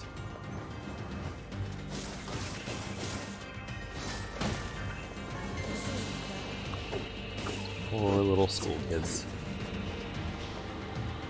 Like, you gotta imagine that if everyone was gestalted, I suppose. Like some third impact shit going on. But instead of like giant naked Ray and like happy Galen Rays going around popping everyone into Tang, it's just Zero running around stabbing everyone. Just thousands of copies. Oh no, you know what? No, thousands of copies of Accord. How about that? Running around and turning people into gestalts. Oh, we didn't check the we didn't check Asuka's bathroom. Let's go check out the tub. Spike Spencer, yay! Asuka's bathtub that she hangs out in. No new item. But it's the third impact Tang Gestalt style with Accord everywhere.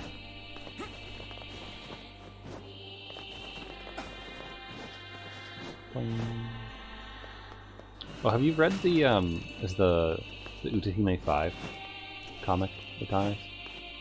Because it's adorable as all hell.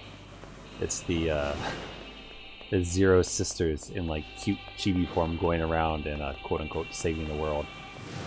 Yeah, it's cute. It's got its share of like fucked upness, but it's also cute.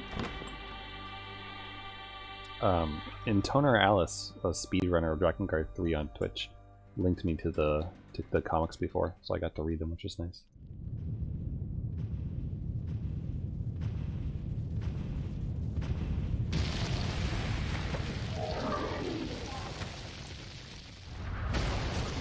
I mean, one is pretty cute in that comic, and Gabrielle.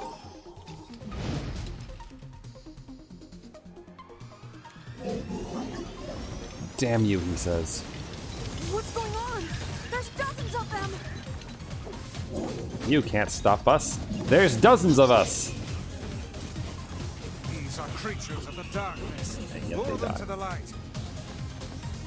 Pathetic to the end, I see. Aim for that statue. It's the leader. Not their leader.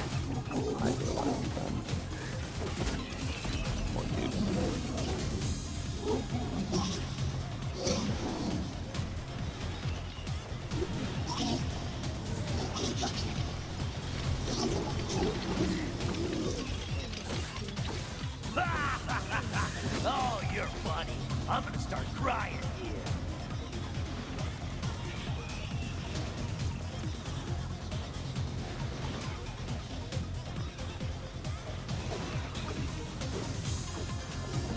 I don't recognize this music, by the way, automata-wise.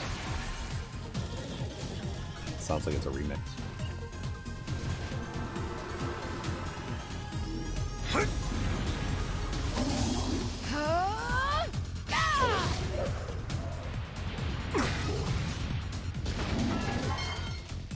Have you felled the beast?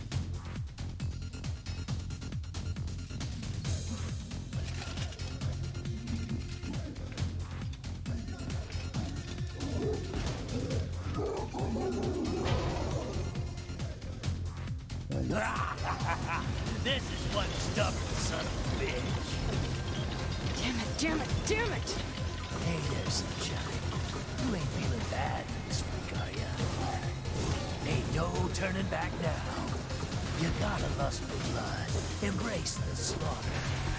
All we know is the thrill of battle. Ain't that right, Kaine?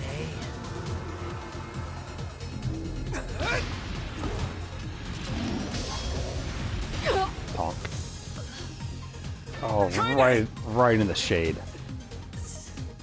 Right in their rotten heart.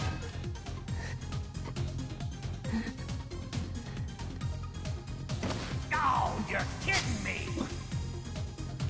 Fuck, I shouldn't laugh. Kaine! He's got some good reactions though. Move, you stupid arm. That sounds a lot like Kaine's dialogue from before, doesn't it?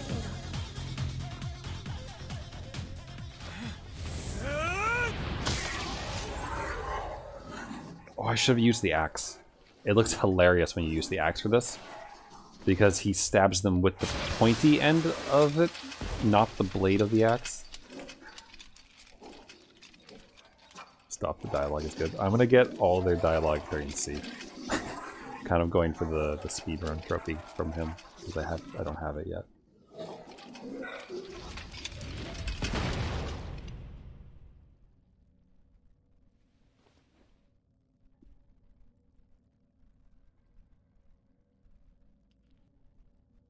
Kaine! Are you alright? Kaine! I fear there is little we can do for her. No! Kaine!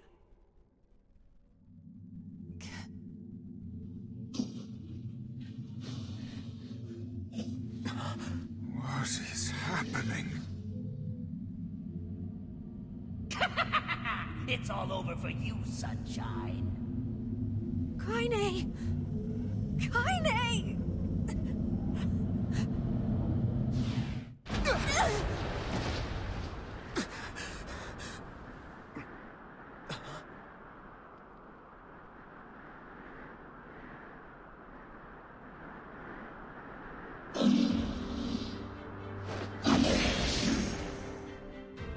Hi, buddy. We can wait around for her dollar sheet. It's Kaine's shade! With no other choice, we must strike it down. Kaine! Because I already had this trophy.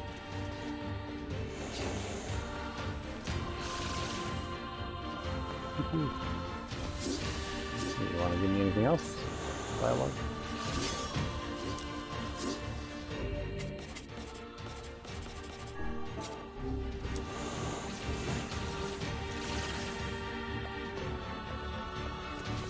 No, I don't think there's anything. Get fucked. Wow, missed. Now, pin her down. Kaine, please! Come back to us! Oh dear. Nice. Kaine! Kaine! Kaine! I couldn't hold it back. I can't be with... We're always always going to be together, Kaine. If you transform again, we'll just stop it again. As many times as it takes. I don't care how tough it is. We're gonna get you back. I like sleeping outside because I'm with you, Kaine. I'm able to ignore my appearance and keep going because of you. I'm weak, and I'm sad, and I'm lonely. But you make me strong. You're my friend, and I need you. So don't you dare leave me! He's a pure boy. Pure 1400-year-old boy. Stop crying. And thanks. I'm all right.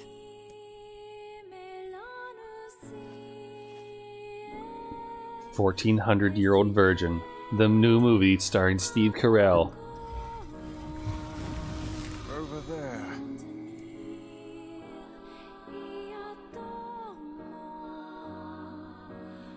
I don't know if I'd want to see Steve Carell doing a meal.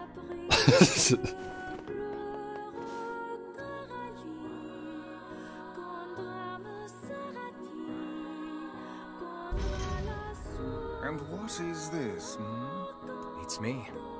It's got some kind of writing on it, but I don't know what it says. How remarkably useless of you. Well, let's go ask Popola.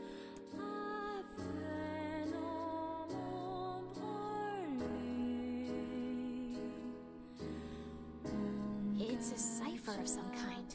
Can you determine its meaning?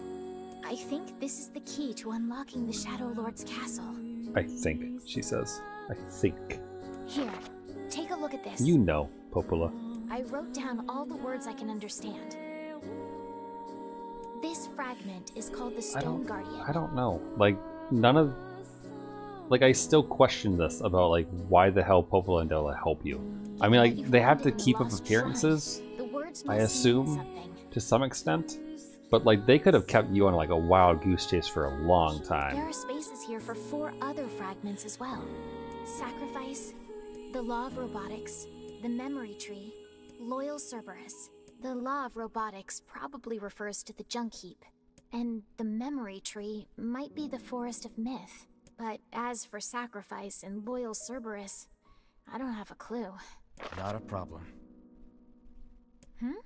If we want to fill in the words, we just run around the world killing every big monster we find, right? How very human of you, Rick. Oh, splendid. By all means, let us undertake a murderous rampage. They're just shades. Besides, it's the only way to reach the Shadow Lord. It's a dangerous task. Yeah, well, Yona's in even more danger. But how can you even be sure? Because she is! Right? The Junk Heap and the Forest of Myth, yeah? I'm on my way. Please be careful. Don't push... Oh, and listen. About Kaine and Emil. They sleep outside. The villagers know how much they've sacrificed, and they're thankful. It's just... they're scared, you know? People can't change overnight. Yeah, not everywhere can be, like, facade. I'll hurry them along the best I can. But can you please give them a little more time? I'll try. Facade is, like, the best place. It's a very... very interesting life there, but accepting as long as you follow their rules. And there's no rule against being part shade. Well, I know of anyway. I mean, there's like, what, 18,000 rules? 100 of these? Junk Heap. Popola said we might be able to find a key fragment in the Junk Heap. Perhaps we can find a clue at Two Brothers' weaponry.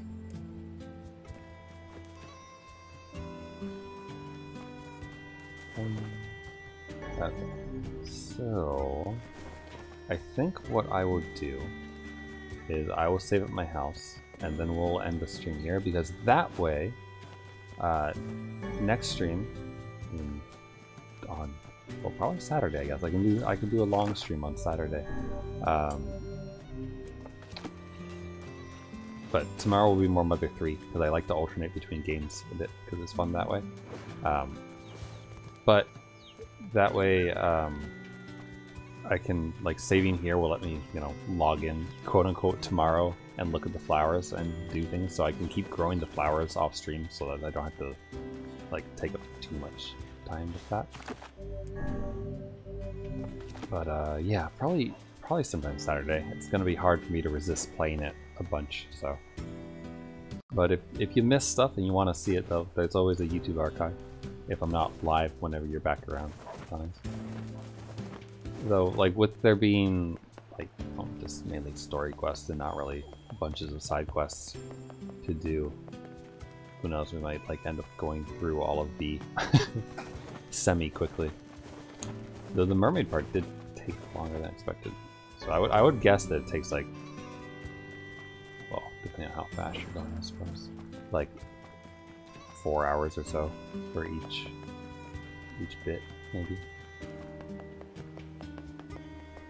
But I'm also gonna probably be doing some farming on Saturday as well, like start going in earnest and upgrading the weapons, because we'll start in with the junk heap mission, so that will immediately get us a bazillion broken antennas that we had to sell again. And when we get Gideon back in town, we'll be able to actually start doing some upgrades. So I'll probably end up doing a lot of runs of that, which won't be particularly entertaining, but you know, I'll find something to chat about. Catch up on anime and things, hopefully. So for now, I will end it here.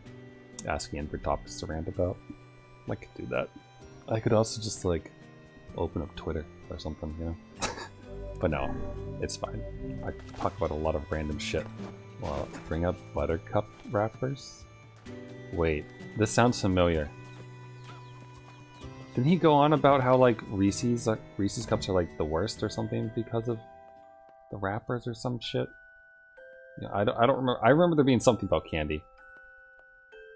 Oh, we could do this thing again. I wonder if you get an eagle egg every time. If so, the farming might not be as bad as expected. We'll see. Either way, I'm just gonna look at the documents. Okay, we don't get to keep the Gestalt records. Sadly, you can only read those during the fight with Popola, which is kind of annoying. And then that other tutorial that showed up earlier, was that? I guess it didn't show up here. Alright. So. Alright, anyway. Sorry.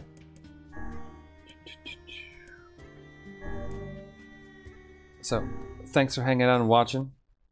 We'll get to grinding out the eagle eggs soon enough once we start doing upgrades. Thanks for hanging out. I will see you all another time. More Mother 3 tomorrow is the plan, around the usual time, sometime between 7:30 or 8 or so, probably going live. And then Saturday, probably some Replicant, maybe some Hades runs. I haven't done that in like a week, so I should get back into doing that so I don't lose my touch. So, bye for now, everyone. Have a good rest of your night, or day, or morning, or afternoon, whatever time it is.